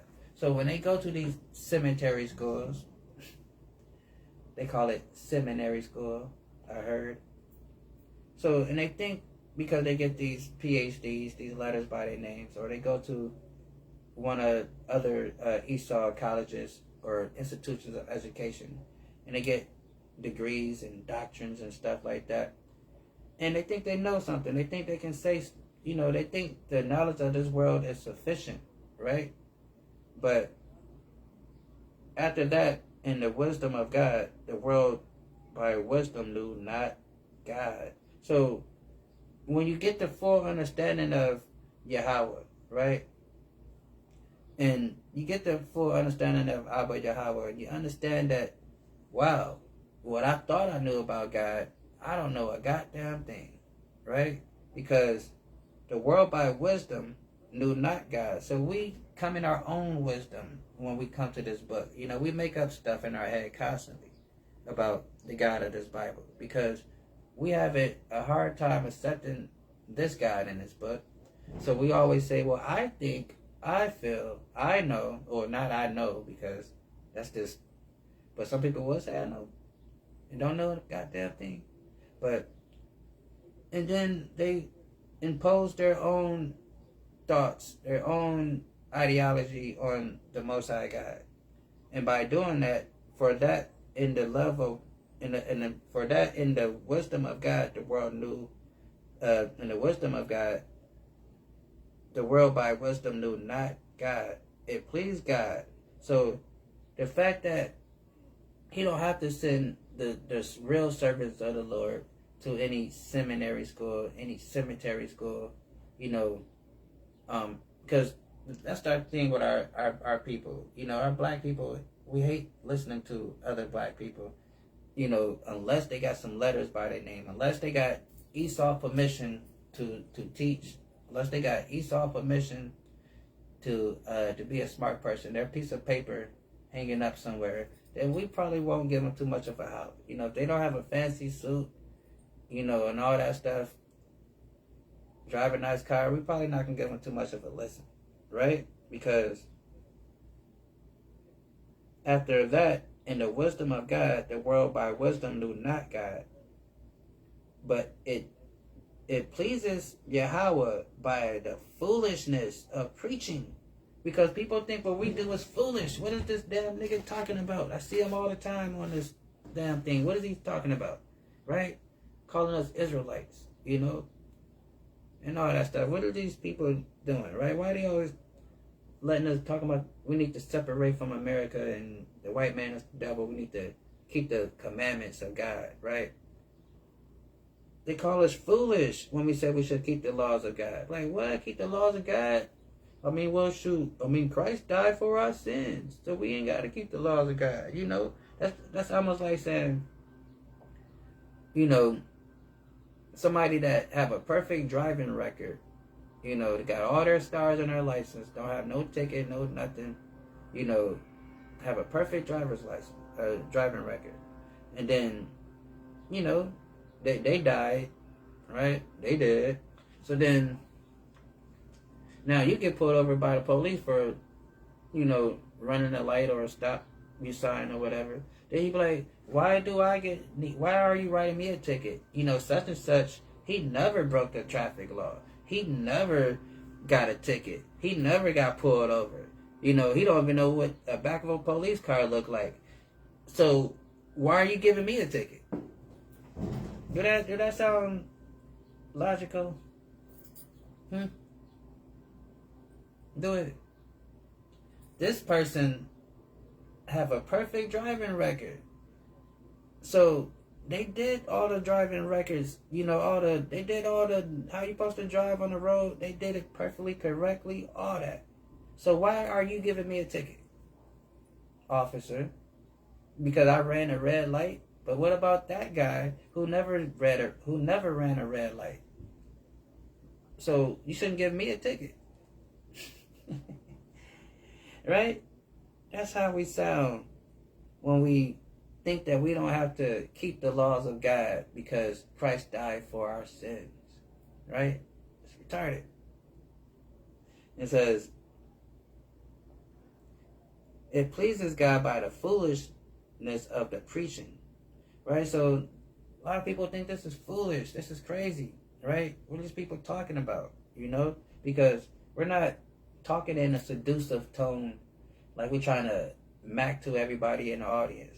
Like, yes, everybody, I want you to turn over to, on your stomach, on your, to page John, chapter John, and, yes, and, if you can, everybody can just open your mouth and get on your knees and pray. You know, that's what people are used to listening. They're not used to listening to real men of the Lord, real warriors for Yahweh, right?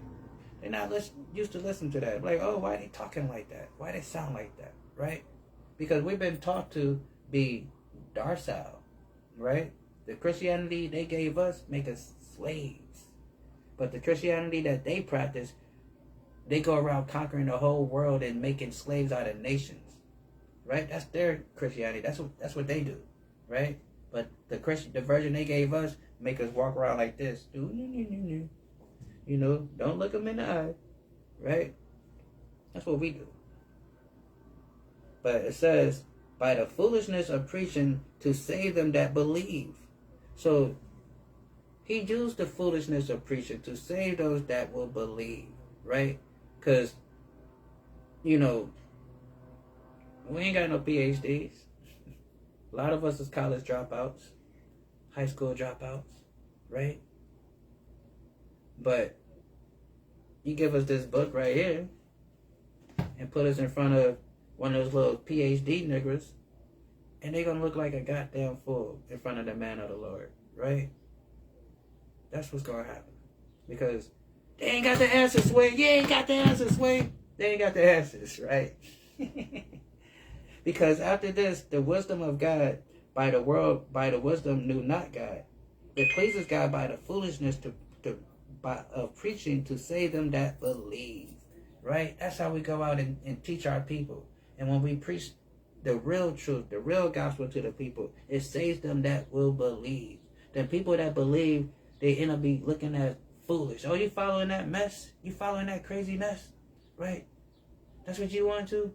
Because the wisdom of God is foolish to this world. They don't understand how God works. That's why they have 40,000 different variations of Christianity, because they don't know what's going on. Right? That's what's going on around here.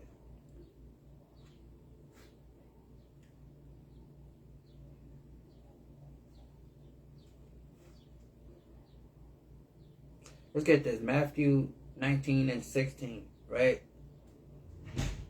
And it says, behold, one came and said to him, good master, what is the good thing shall I do that I may enter into eternal life? So we all want eternal life. We all want to know how to get to heaven, right? Even 50 Cent made a song called I Gotta Make It to Heaven. I'm going through hell. I gotta make it to heaven. I gotta make it to heaven. Everybody want to get to heaven, right? You know, Nas was telling everybody that heaven was just a mile away. You know, everybody want to get there. So what happened? And he said, why callest me good? He said, why callest me good? There is none good but one, that is God. Right? He giving credit to the Most High God, the Father Yahweh. But if thou wilt enter into life, so if you want to make it to heaven, because you're going to hell, gotta make it to heaven, gotta make it to heaven, because it's only 1 mile away, like Nas told us. It's only just a mile away. But if thou wilt enter into life, keep the commandments. That's what he told him to do, keep the commandments. Right? He didn't say, well, you know, I'm keeping the commandments right now, so you kind of good, you know, so you ain't got to do shit. You know, just watch me keep the commandments, you know, and you just chill over there, you know, and don't do nothing, don't touch nothing, don't say nothing. Just be alright, just be cool. I got this. He didn't tell him that. He didn't say that at all. He said, what did he say? He says, but if thou wilt enter into life, keep the commandments. That's what he told him. He said that, right? So that's how we enter into this eternal life, right? We get that protection, right? And don't follow false doctrines of men that tell us not to keep the laws of God, right? So that's what's going on. Let's get Revelation 6 real quick. Understand this thing, right? This is the 7 seals, right? This Revelation 6 is dealing with the 7 seals, right? Because you know, in Revelation talk about the 7 seals, the 7 plagues, and the 7 vials, right? So, chapter 6, verse 1 says, And I saw when the Lamb opened one of the seals, and I heard as there were a noise of thunder, one of the 4 beasts saying, come and see, right? So, like, come and see, right? Because something's about to happen, you know. Prophecy is about to start to take place, right? Things is about to start to happen. We got to come and see. So then, and it says, got it.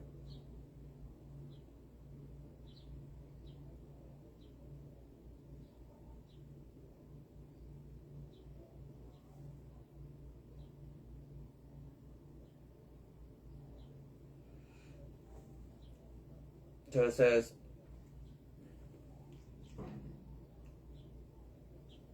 just read it one more time. It says, And I saw the Lamb open one of the seals, and I heard, as it were, a noise of thunder, and one of the 4 beasts saying, come and see. So he's about to tell them what's going on, right? He's about to get the breakdown of the future, what's happening from the time when he passed away and all the way to what is going to be the end, right? So come and see what's happening, right? And so what's happening, right? Let's go to Genesis 27 and 39 real quick, right? We got to understand the nature of this beast, the nature of these people that we're dealing with, right? And it says this, And Isaac and his father answered and said unto him, Behold, thy dwelling shall be the fatness of the earth, and the dew of heaven from above, right? So this is talking to Esau, right? He's talking to who we know today, the people of Edom, right? Who we will call the so-called Caucasians, the so-called Europeans today, that they call themselves. And he says this, Behold, thy dwelling should be the fatness of the earth. You know, so y'all going to live in the choice places, right? Y'all going to, you know, be dominant and live in these great, rich places, right? And it says, And of the dew of heaven, the fatness of the earth and the dew of heaven above, right? So, they're going to be prosperous in these different places they at, right? And it says, but the nature of the beast we have to understand. It says, and by thy sword shalt thou live, and serve thy brother. So that's the key point. By the sword they shall live. So yeah, they're going to have all the, good things, right? But they're going to get it through violence, right? Through their violence, through their subtleness, through their psychopathic tendencies, right? They're going to get these things, right?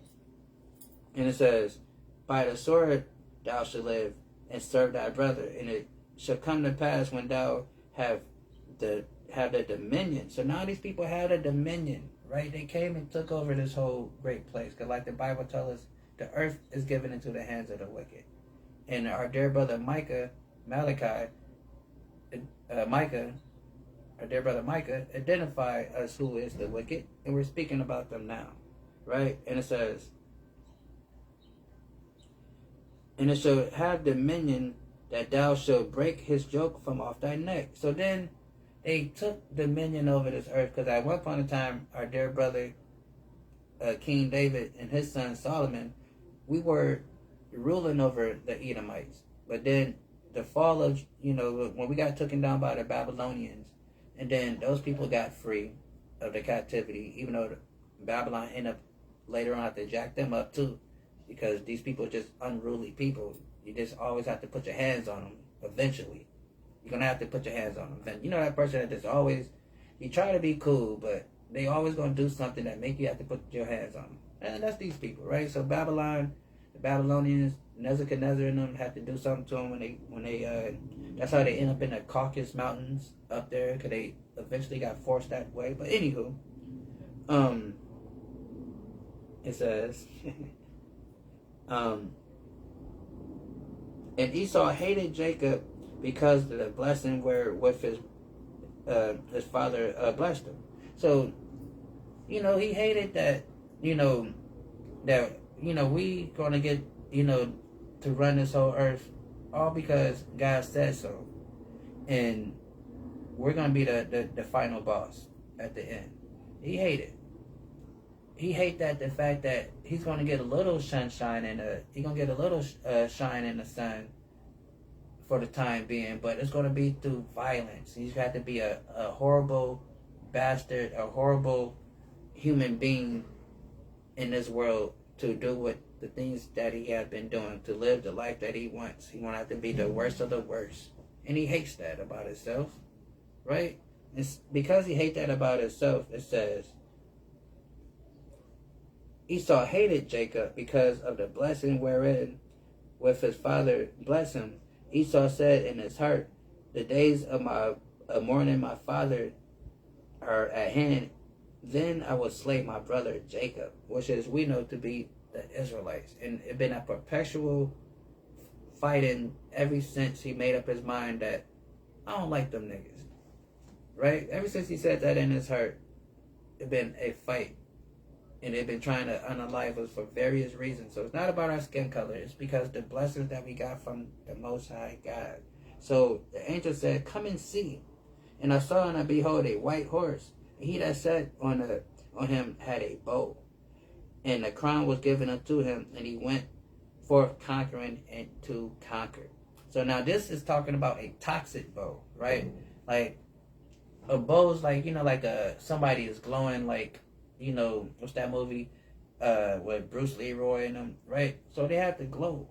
But, he had the spirit, he had to glow. But it's a toxic glow, right? And the crown was given unto him, and he went conquering and to conquer. So that's what they did. They went into Europe, unalived the original Europeans, the Phoenicians, the Mongolians, the other people, right? That eventually end up spreading out to these islands that we know today, right? So then they start calling themselves Europeans. They took over. They assumed that identity and start calling themselves respective names, right? It says, yeah, so right, yeah, in the history of Europe, they went around unaliving each other for a long time. Fought, Europe had that thing called the 100-Year War, right? When they was fighting each other, right? So they always been violent. You know, they've been violent against each other for the longest, right? So the spirit was on to him to conquer. So after they, you know, established their monarchs in Europe and all that stuff, you know, then what happened? It says, let's get this one real quick. We already read it, but we're going to read it again. Zechariah.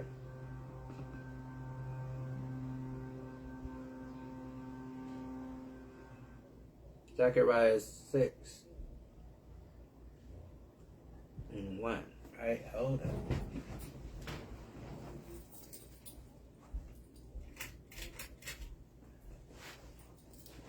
And it says,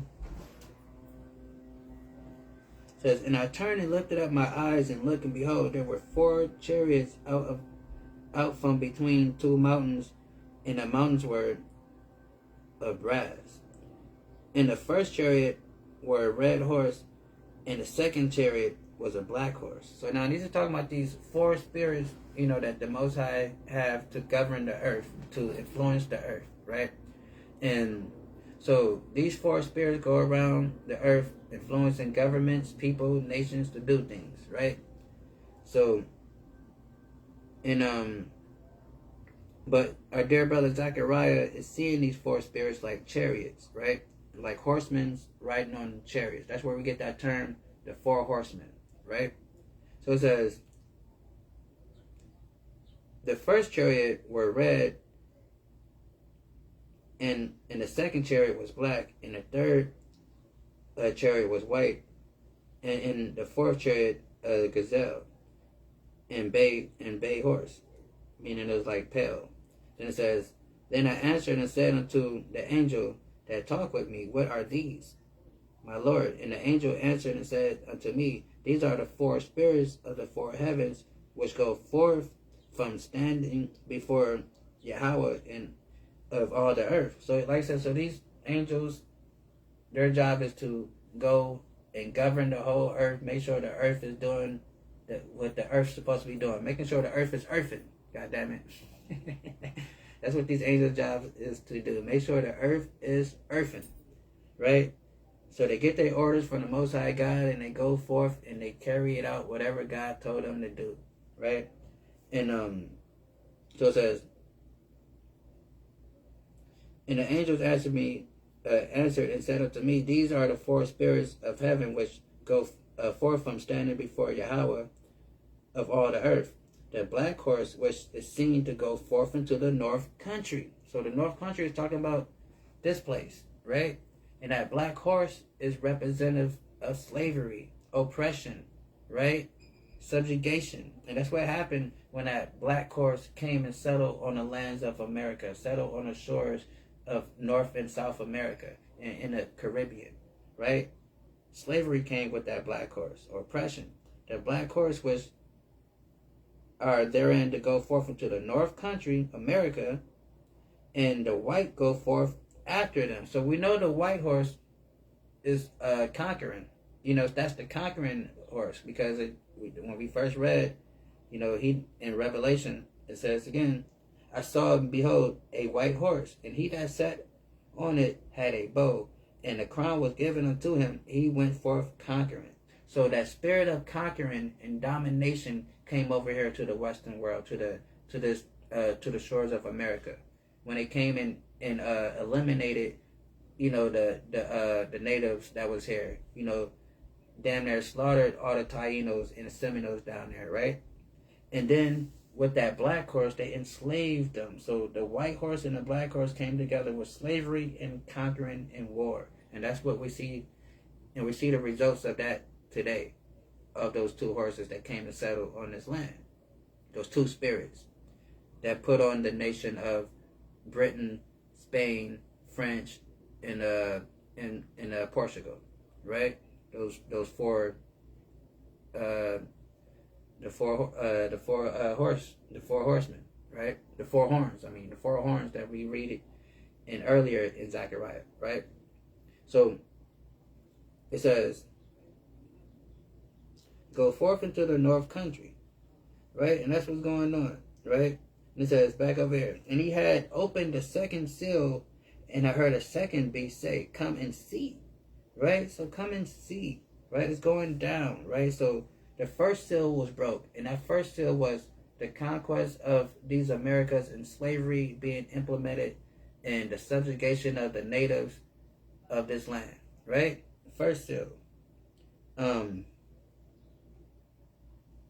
Let's get this real quick.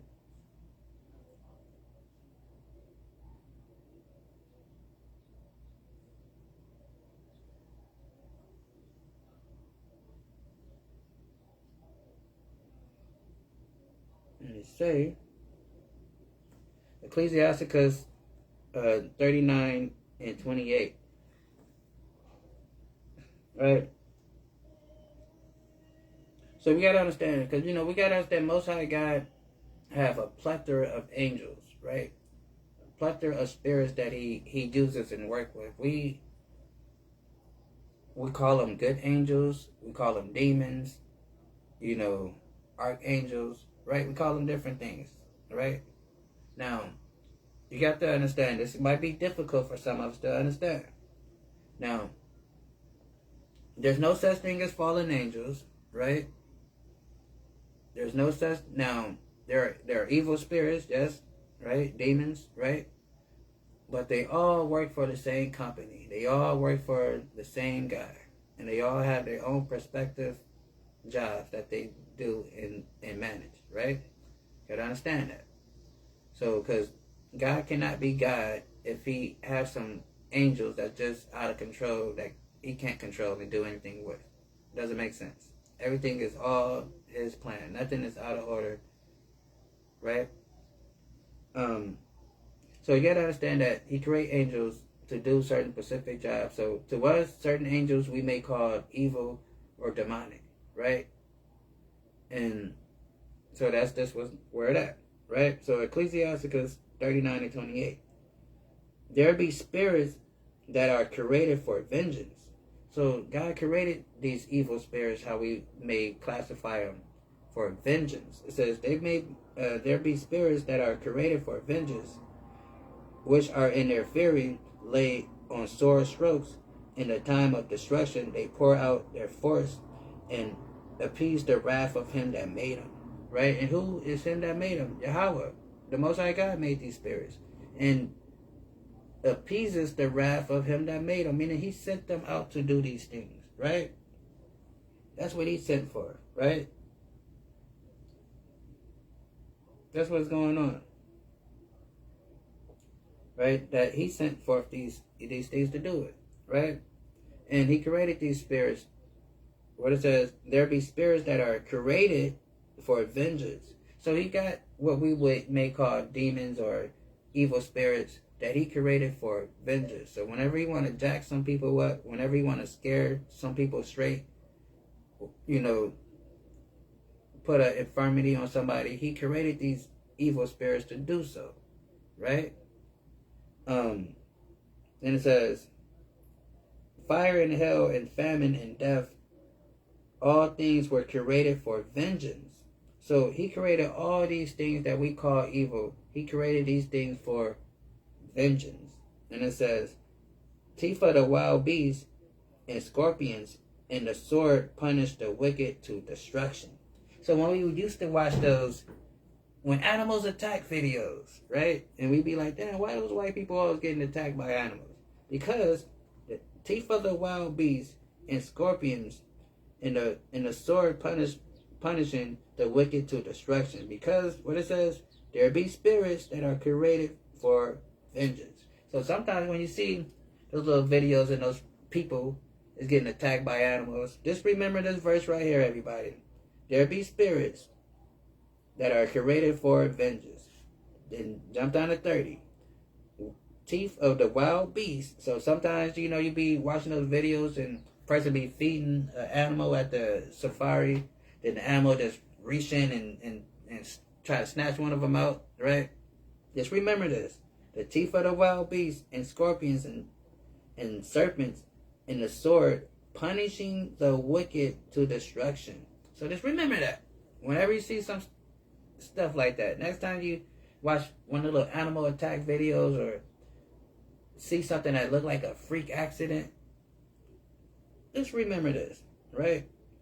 It'll help you understand what you're looking at more better, right? It says,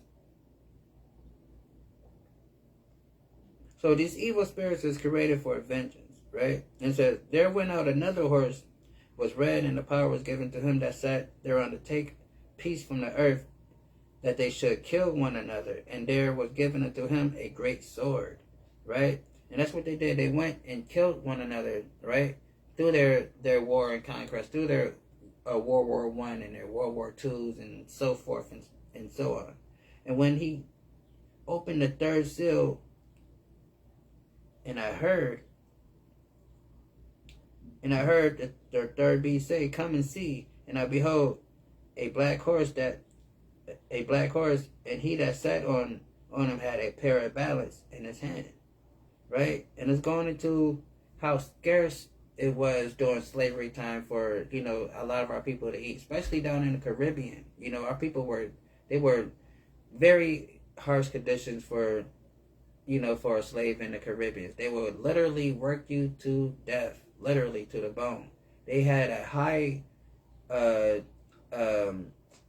overturn of they had to ship in people daily, weekly, monthly, because they were actually literally working them to death. The life expectancy for a slave on one of those plantations down in Jamaica or Haiti was 8 years, I believe. I think it was somewhere around 8 years, right? Because they were really working people to death down there, right? Because it says,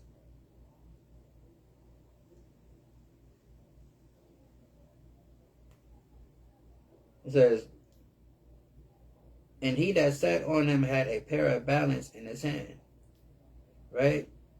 And it's getting rough, right? And just get this real quick. And like I said, and it was, barely feeding the people, right? It's just giving them enough food for them to continue to work, right?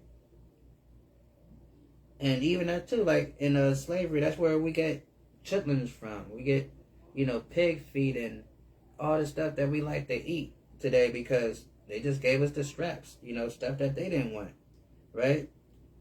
And that's why, it's very scarce. Let's get I think I want...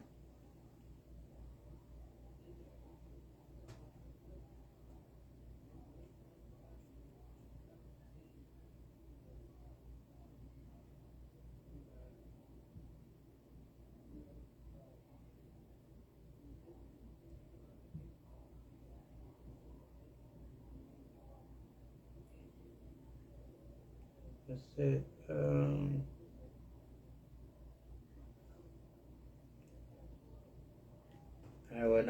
Let's get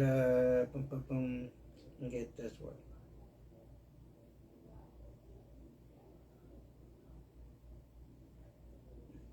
So let's get Jeremiah 16 and 4, right? So like I said, very harsh conditions on those slave lands, on those plantations. Jeremiah 16 and 4, it says, they shall die of grievous deaths. They shall not be lamented. Meaning, they're not going to be mourned, right? You're not going to be able to have a real decent funeral. A lot of the times on the plantation, somebody died in them cotton fields. Master tell you, grab that body, throw it over there in a dish real quick and get back to work, right? So a lot of times they didn't have a real funeral procession for the dead, right? They should die a grievous death. They shall not be lamented. Neither shall they be buried, but they shall be as dung upon the face of the earth. A lot of times, you see those videos, pictures, movies, even got a song called Strange Fruit. They used to leave us hanging on trees. Wherever they killed us at, they leave us there.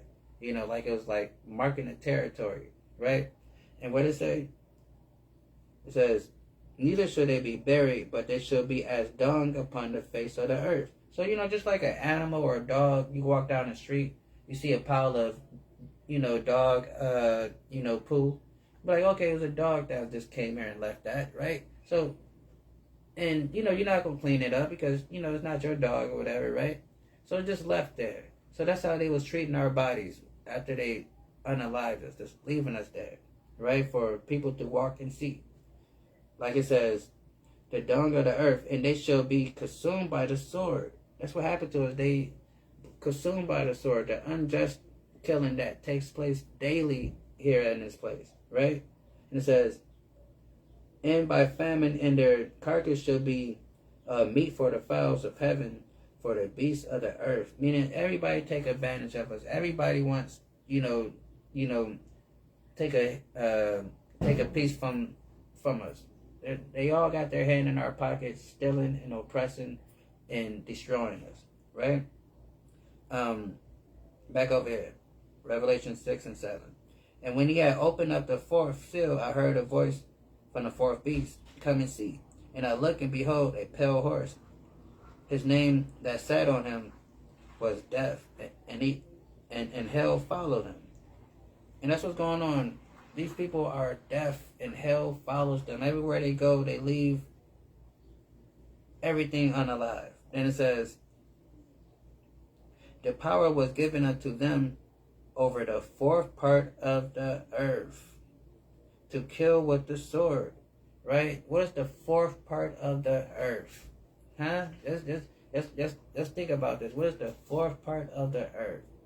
The Western Hemisphere, where we at.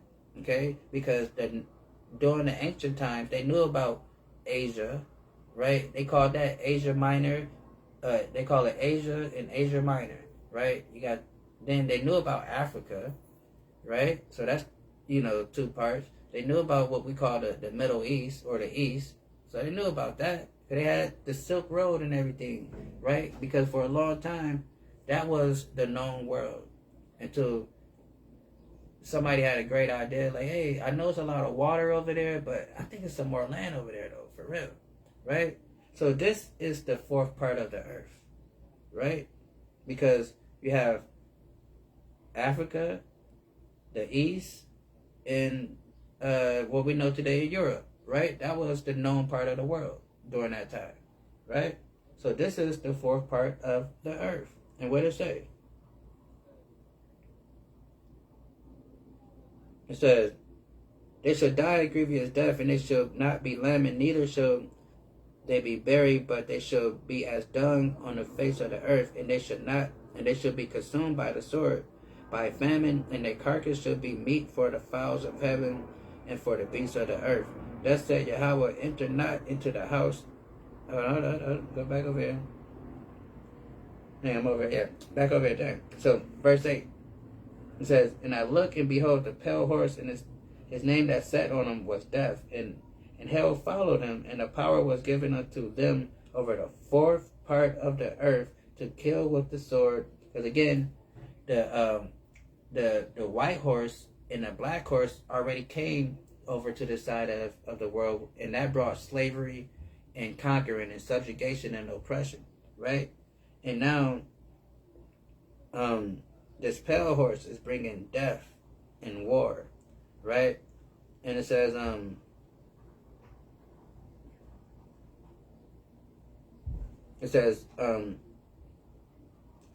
boom, boom, boom, and kill with the sword with hunger and death and the beasts of the earth, right? So all this stuff, wild stuff going on, people getting attacked by animals and all this stuff, the orcs, in the water, knocking over boats and stuff, right? What did it say again? Let's read this last part over again. Because they like, man, it's looking crazy, like these little, I think that's what they call it, the orcs and stuff, the little big old whales that's knocking over boats in the ocean and stuff like that. They're getting revenge, for their cousins in them, right? It says,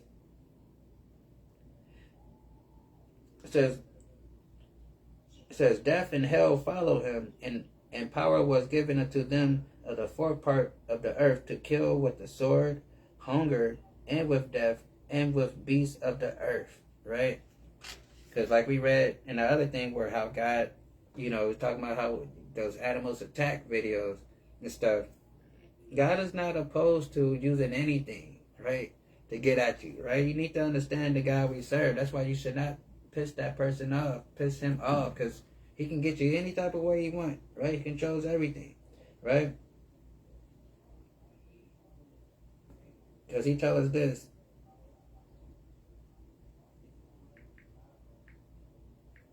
He tells us this right here.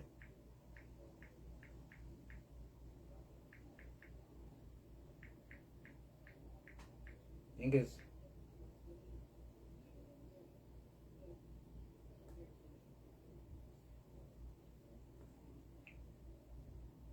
let's see where that.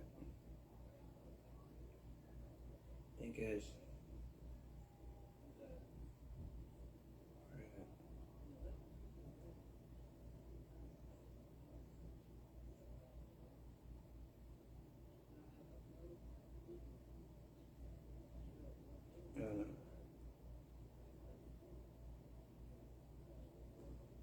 think where that.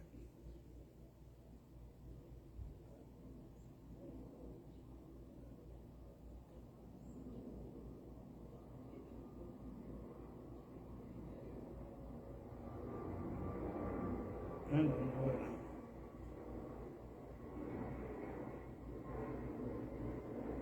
Don't get it.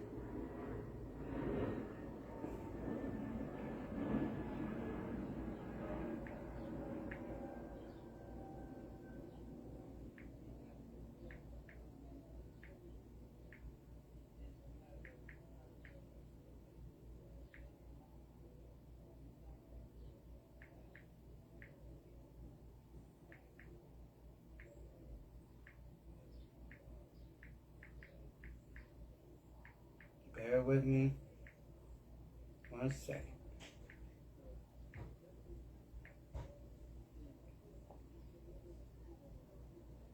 My phone acting quick.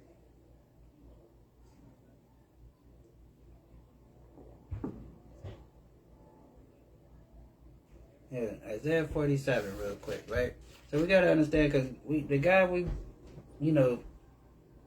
work for, serve, he's an all-powerful being, right? And if he want to get you, he can get you many, many different ways, right? Many ways. Unconventional ways. Ways that you don't even think of, right? He can get you, right? Isaiah 47 real quick. 47 and 3. Isaiah 47 and 3 says, thy nakedness shall be uncovered. Talking about America, talking about this government, how these people, Esau, right, is being discovered. The world is looking at these people for what they truly are, what they have truly been.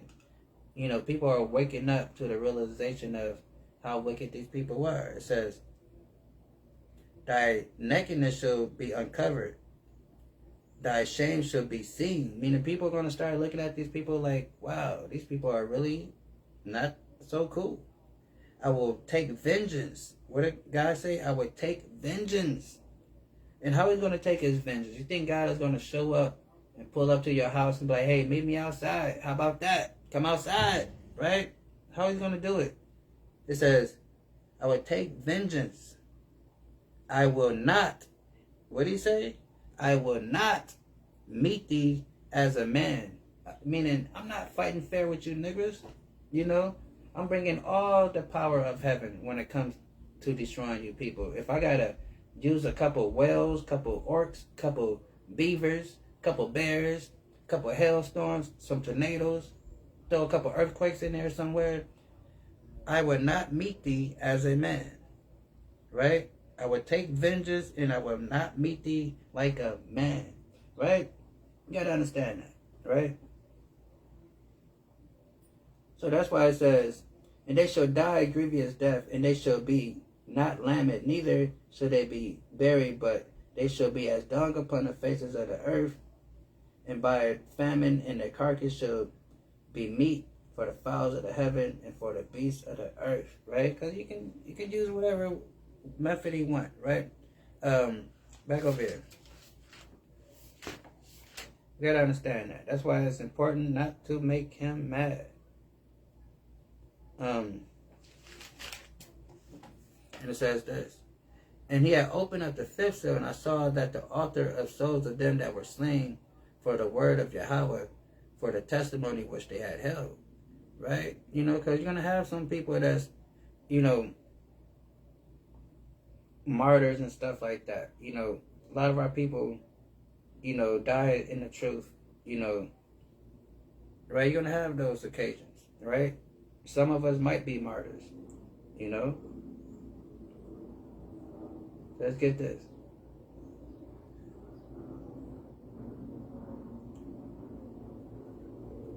And it says,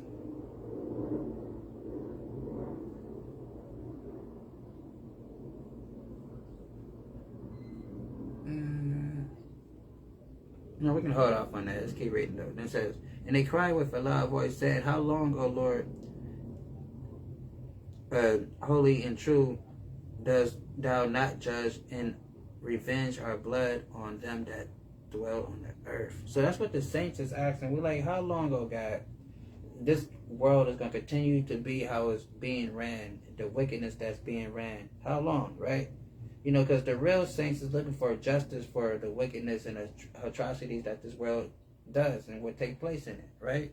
We're looking for that redemption and that salvation, right? And we got to be in the spirit like this. In Luke 18 and 1, it says this. And he spake a parable unto them. This is the end, that man ought always to seek, always to pray and not be faint. Right? So you got to always pray and not be faint. You know, stay in the spirit. Don't get weak. Even if you get weak, find somebody to talk to help build you up. Find a spiritual person of the Lord that you know to keep the commandments, to build yourself up. Saying, there was in a city a judge which feared not God. You know, because that's what this land is. This land do not fear God. These people do not fear God, right? Neither regard men. There was a widow in the city, and she came unto him, saying, avenge me of my adversary. So she went to this wicked judge, this wicked ruler, to try to get some justice for what's going on to her, right? And he would not for a while, but after he had said within himself, though I fear not God, nor regard man, yet but this widow trouble me.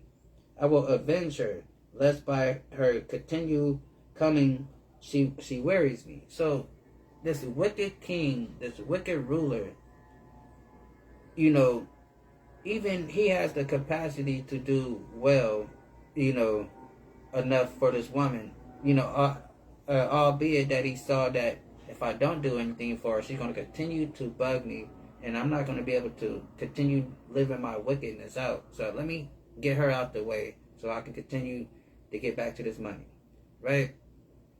So, you know, after a while, if a wicked person would do something nice, because that's why too, another thing is good, somebody's nice or whatever, that's all perspective. That's all your perspective on how your interaction was with them. So you might label them a good person, a nice person, whatever the case may be, right? But we have to understand that good, nice, whatever, those is all fleeing emotions, you know, fleeing traits that come and go. You know, it all depends on the lens that you're looking at, right? Because serial killers can be good. They can be nice. You know, you hear their neighbors all the time, oh, well, I thought he was such a nice person. You know, oh, he was such a good guy. You know, he always speaking friendly, you know, very nice co-worker, you know. So a serial killer could be nice, you know. But so we can't get caught up on those, right? And it says,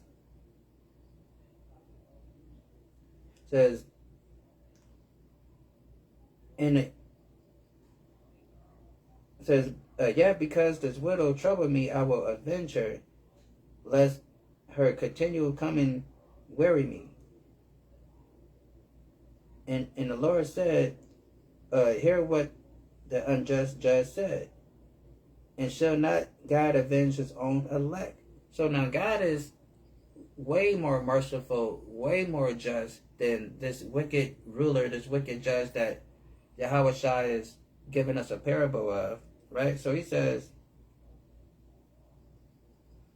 and shall not Yahweh avenge his own elect, which cry day and night unto him, though he bear along with them. So, God hear our prayers. He see what's going on. He see the wickedness of this place, and how the Bible says the wickedness have reached up to heaven. And once because God has a threshold, that builds up over time, that once wickedness and sin reach that threshold, then he reacts. Just like that person, you keep smacking them, right?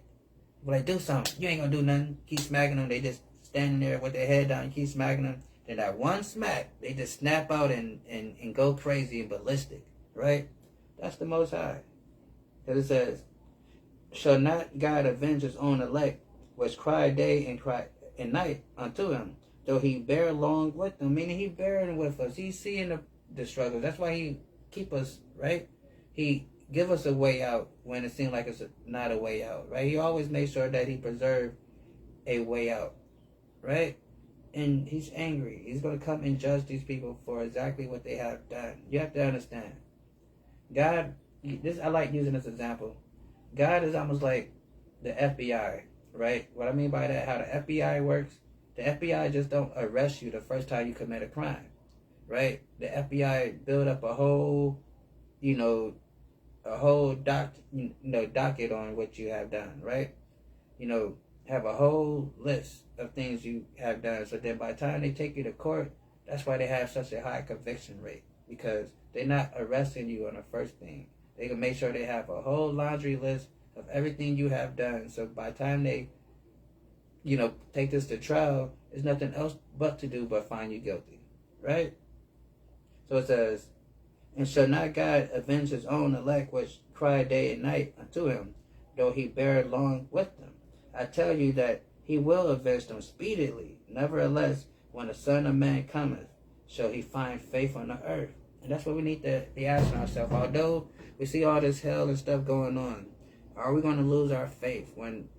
Are we going to be caught out there like a thief in the night, right? When Christ come back and we done lost our faith, and now Christ is here to do everything he said he's going to do, and now we looking all dumbfounded like, oh, damn, shit, I didn't think this was real. Goddamn. Oh, all right, damn. But at that point, it's too late, So you want to chill, right?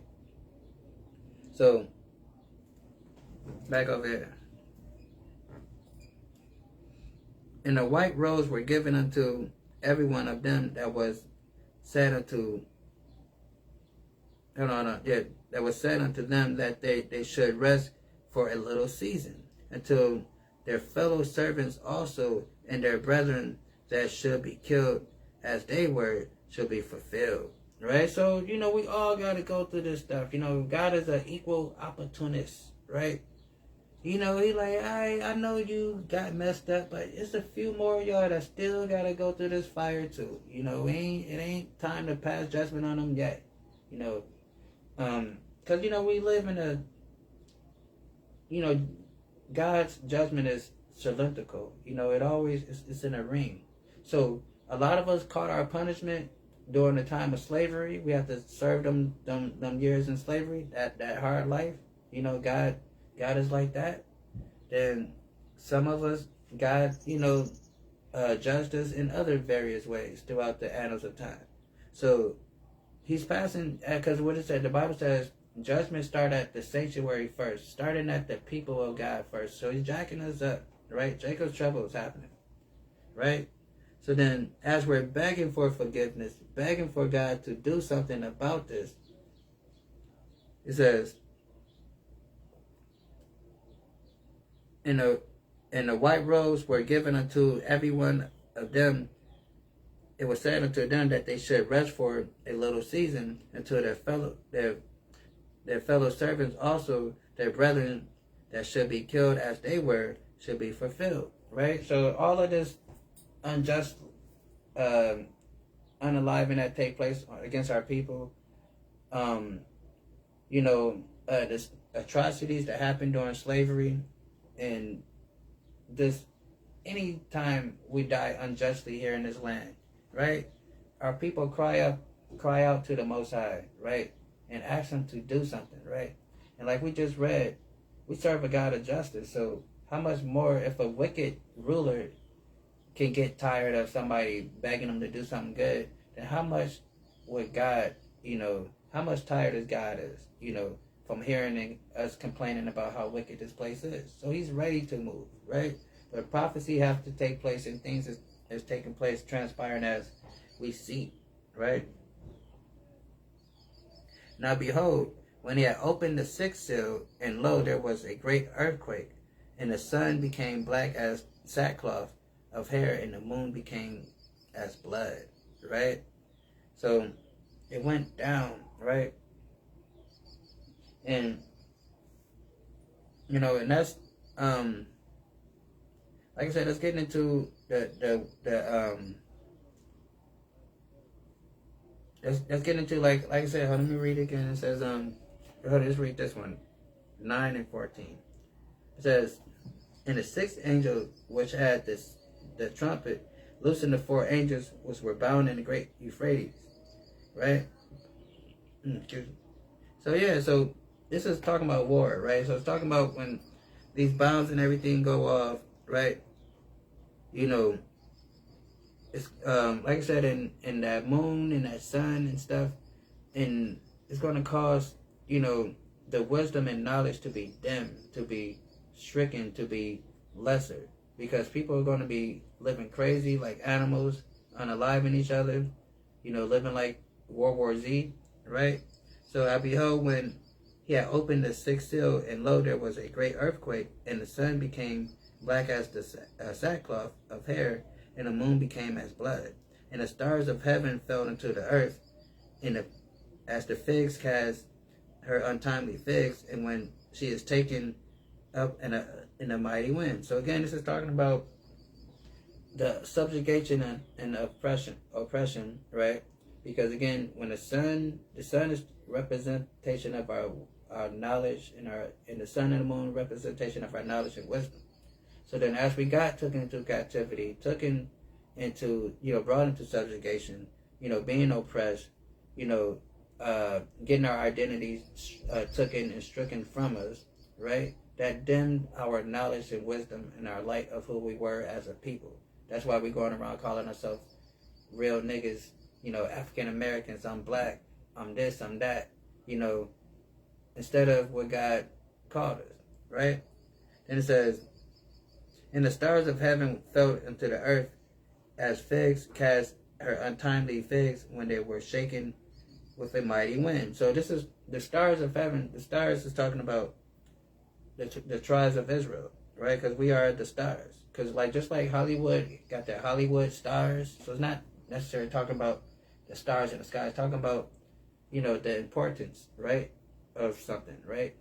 Like rock stars, right? You got rock music, you got rock musicians, then you have rock stars, people that stand out, right? And we are the Lord's people, so we stand out. So, and it says,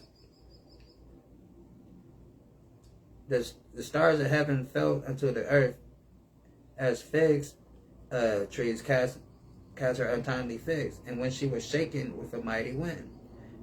It says, heaven departed as a scroll, it was rolled together, and every mountain and island were moved out of its places, right? So it's talking about when those nuclear bombs finally go off, right? Because you got to understand, this is a vision that John is seeing in Revelation, because I know it sounds like we're jumping from different times, but this is a vision that John is seeing. He's seeing a vision, and Revelation is not in chronological order. It's not like John wrote these visions down and they're all in chronological order. So the stuff he's seeing, some of it is like, so it's in different, but it's all future to him, right? So, and it says, and the heaven departed as a scroll, as it's rolled together, and every mountain and the island moved out of their places. So, you know, and that's talking about nuclear destruction. Because when you look at a nuclear bomb that goes off, you see videos of it. It looked like a hole. It looked like a column. And, you know, then, you know, you look like, you know, you understand the ancient scroll. When you roll it out, it kind of spreads out. So when you look at a mushroom cloud of a nuclear bomb detonating, it rolls up like a column and it spreads out like a scroll. So that's what John the Revelator is seeing. And he's likening it to someone opening up a scroll and it's just spreading out over the heavens, over the sky. So that's what he's seeing, these bombs detonating and just covering the whole sky, right? And it says, the kings of the earth and the great men and rich men and captains and the mighty men and every bondman and every free man hid themselves in the den of the rocks of the mountains, right? So they're gonna get into their doomsday bunkers, right? They're gonna find caves and stuff to try to escape the radiation and all that stuff, right? And what happens? It says, and said to the mountains, fall on us, hide us from the face of him that sit up on the throne. So they're going to try to get away from that black man who they call Jesus Christ, right? It says, who sit on the throne from the wrath of the Lamb. For the great day of his wrath is come, and who shall be able to stand, should be able to stand, right? That's what's going down, right? So that great day is happening. Let's get this real quick, right? Revelation 19.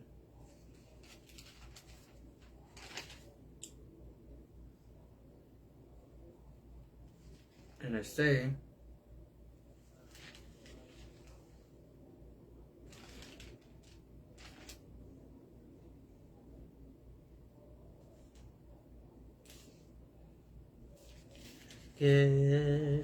before we get Revelation 19, let's get this first. Let's get Revelation 14. And it says this. So, you know, this is talking about the Mashiach coming back, you know, with all his power, right? And his vengeance.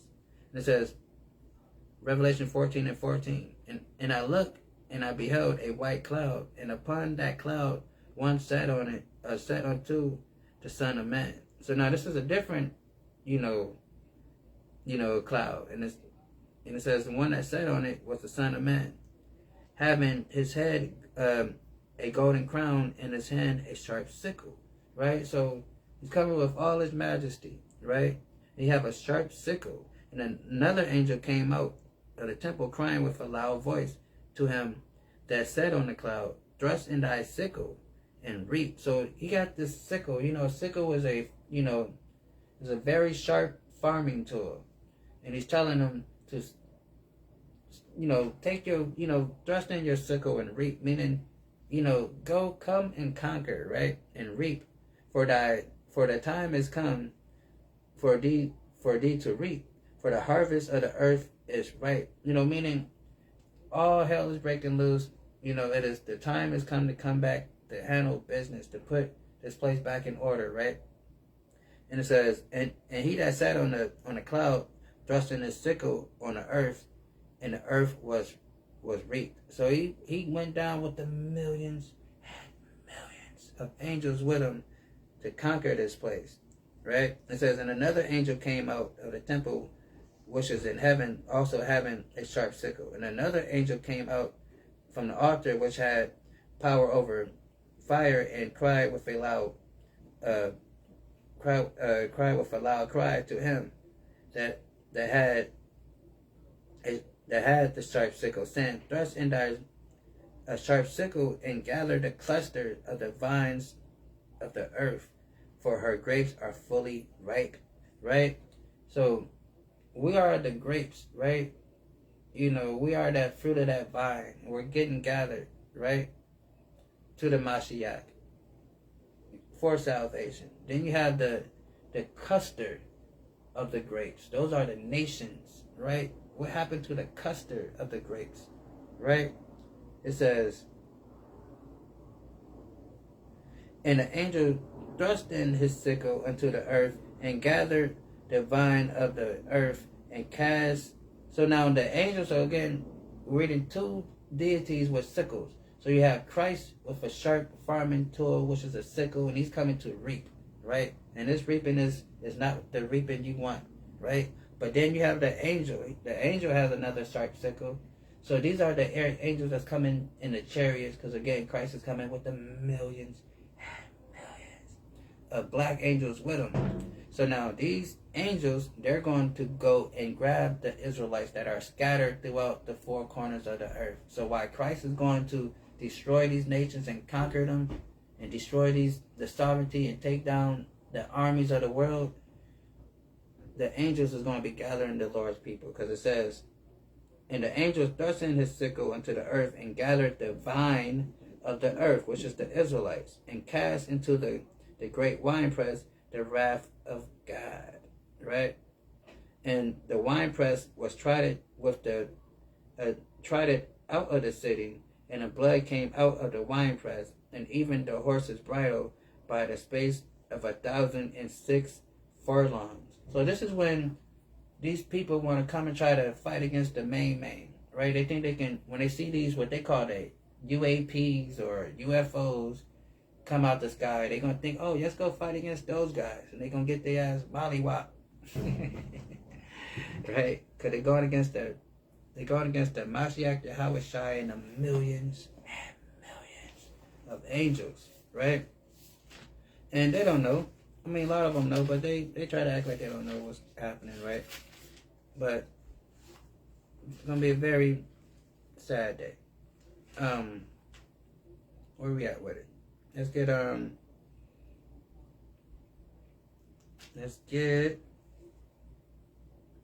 Revelation 19. And it says this, because like I said, while the angels is gathering the people, you know, Christ is going to be doing what he came to do, which would be a conquering lion, right? And it says this, and I saw this is Revelation 19 and 11. And I saw the heavens open, and behold, a white horse, and he that sat on the horse was called Faithful and True. This is the Mashiach Yahweh Shai, who people call Jesus. It was called Faithful and True. And in righteousness he do judge and make war. So he's not coming to give out hugs and kisses and pats on the back. He's coming to judge and to make war, right? His eyes were a flame of fire, because he is serious. What's that movie or that TV show? I am serious, right? I am serious, right? Focus, intense, right? That's what we see in this man's eyes. He ain't no infeminality in him at all, because his eyes were as a flame of fire. On his head were many crowns. Why is it many crowns on his head? Because like we just read, he had that sickle in his hand and he thrust it into the nations. He conquered these nations. He destroyed them, right? Like it tells us in Isaiah 63, right? Because I am serious.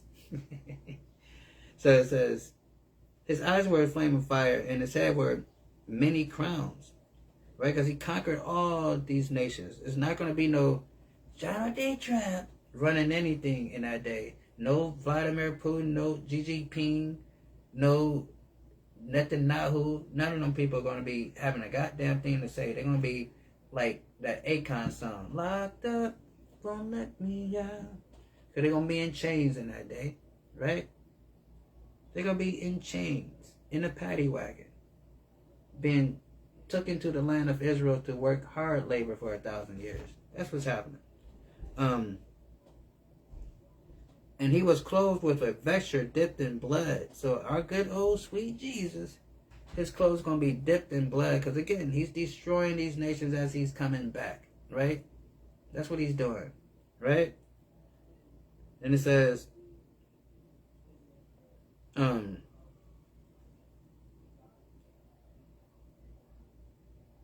his clothes was clothed with a vesture dipped in blood. His name was called the Word of God, right?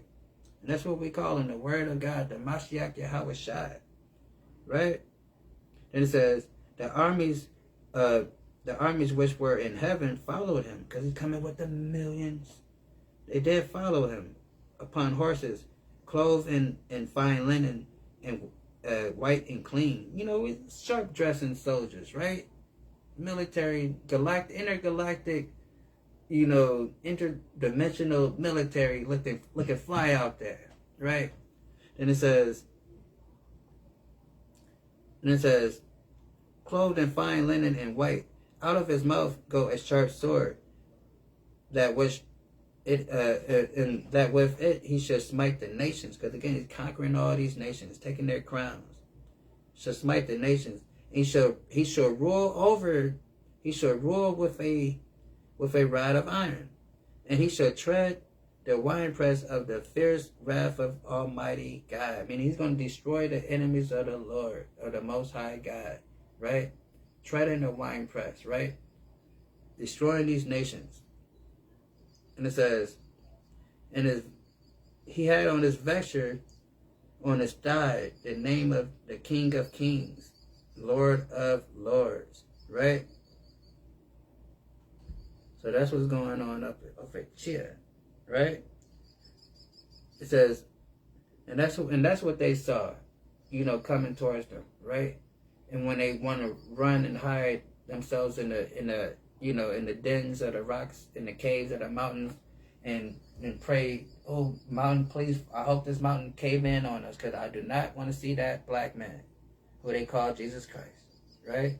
That's why, you know, because, read it one more time, his eyes were a flame of fire, and his head were many crowns, and his name was written, and there was a name written that no man knew but himself, right? You know, because John is seeing Christ, you know, ascending from the heavenly realm, so he's looking up at him, right? So he's seeing him coming down. So he sees something that's on his thigh, but he can't see what it says. It says,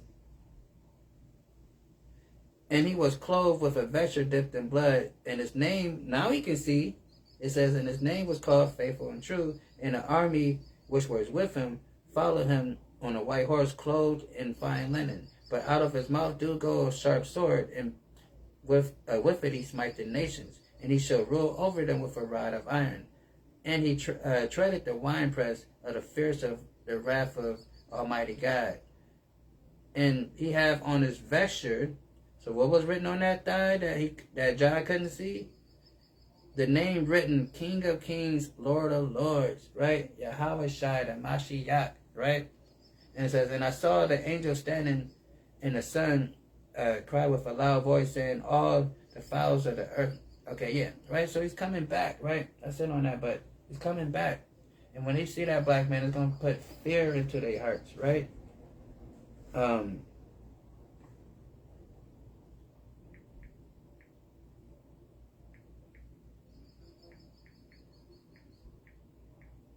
see if that's it.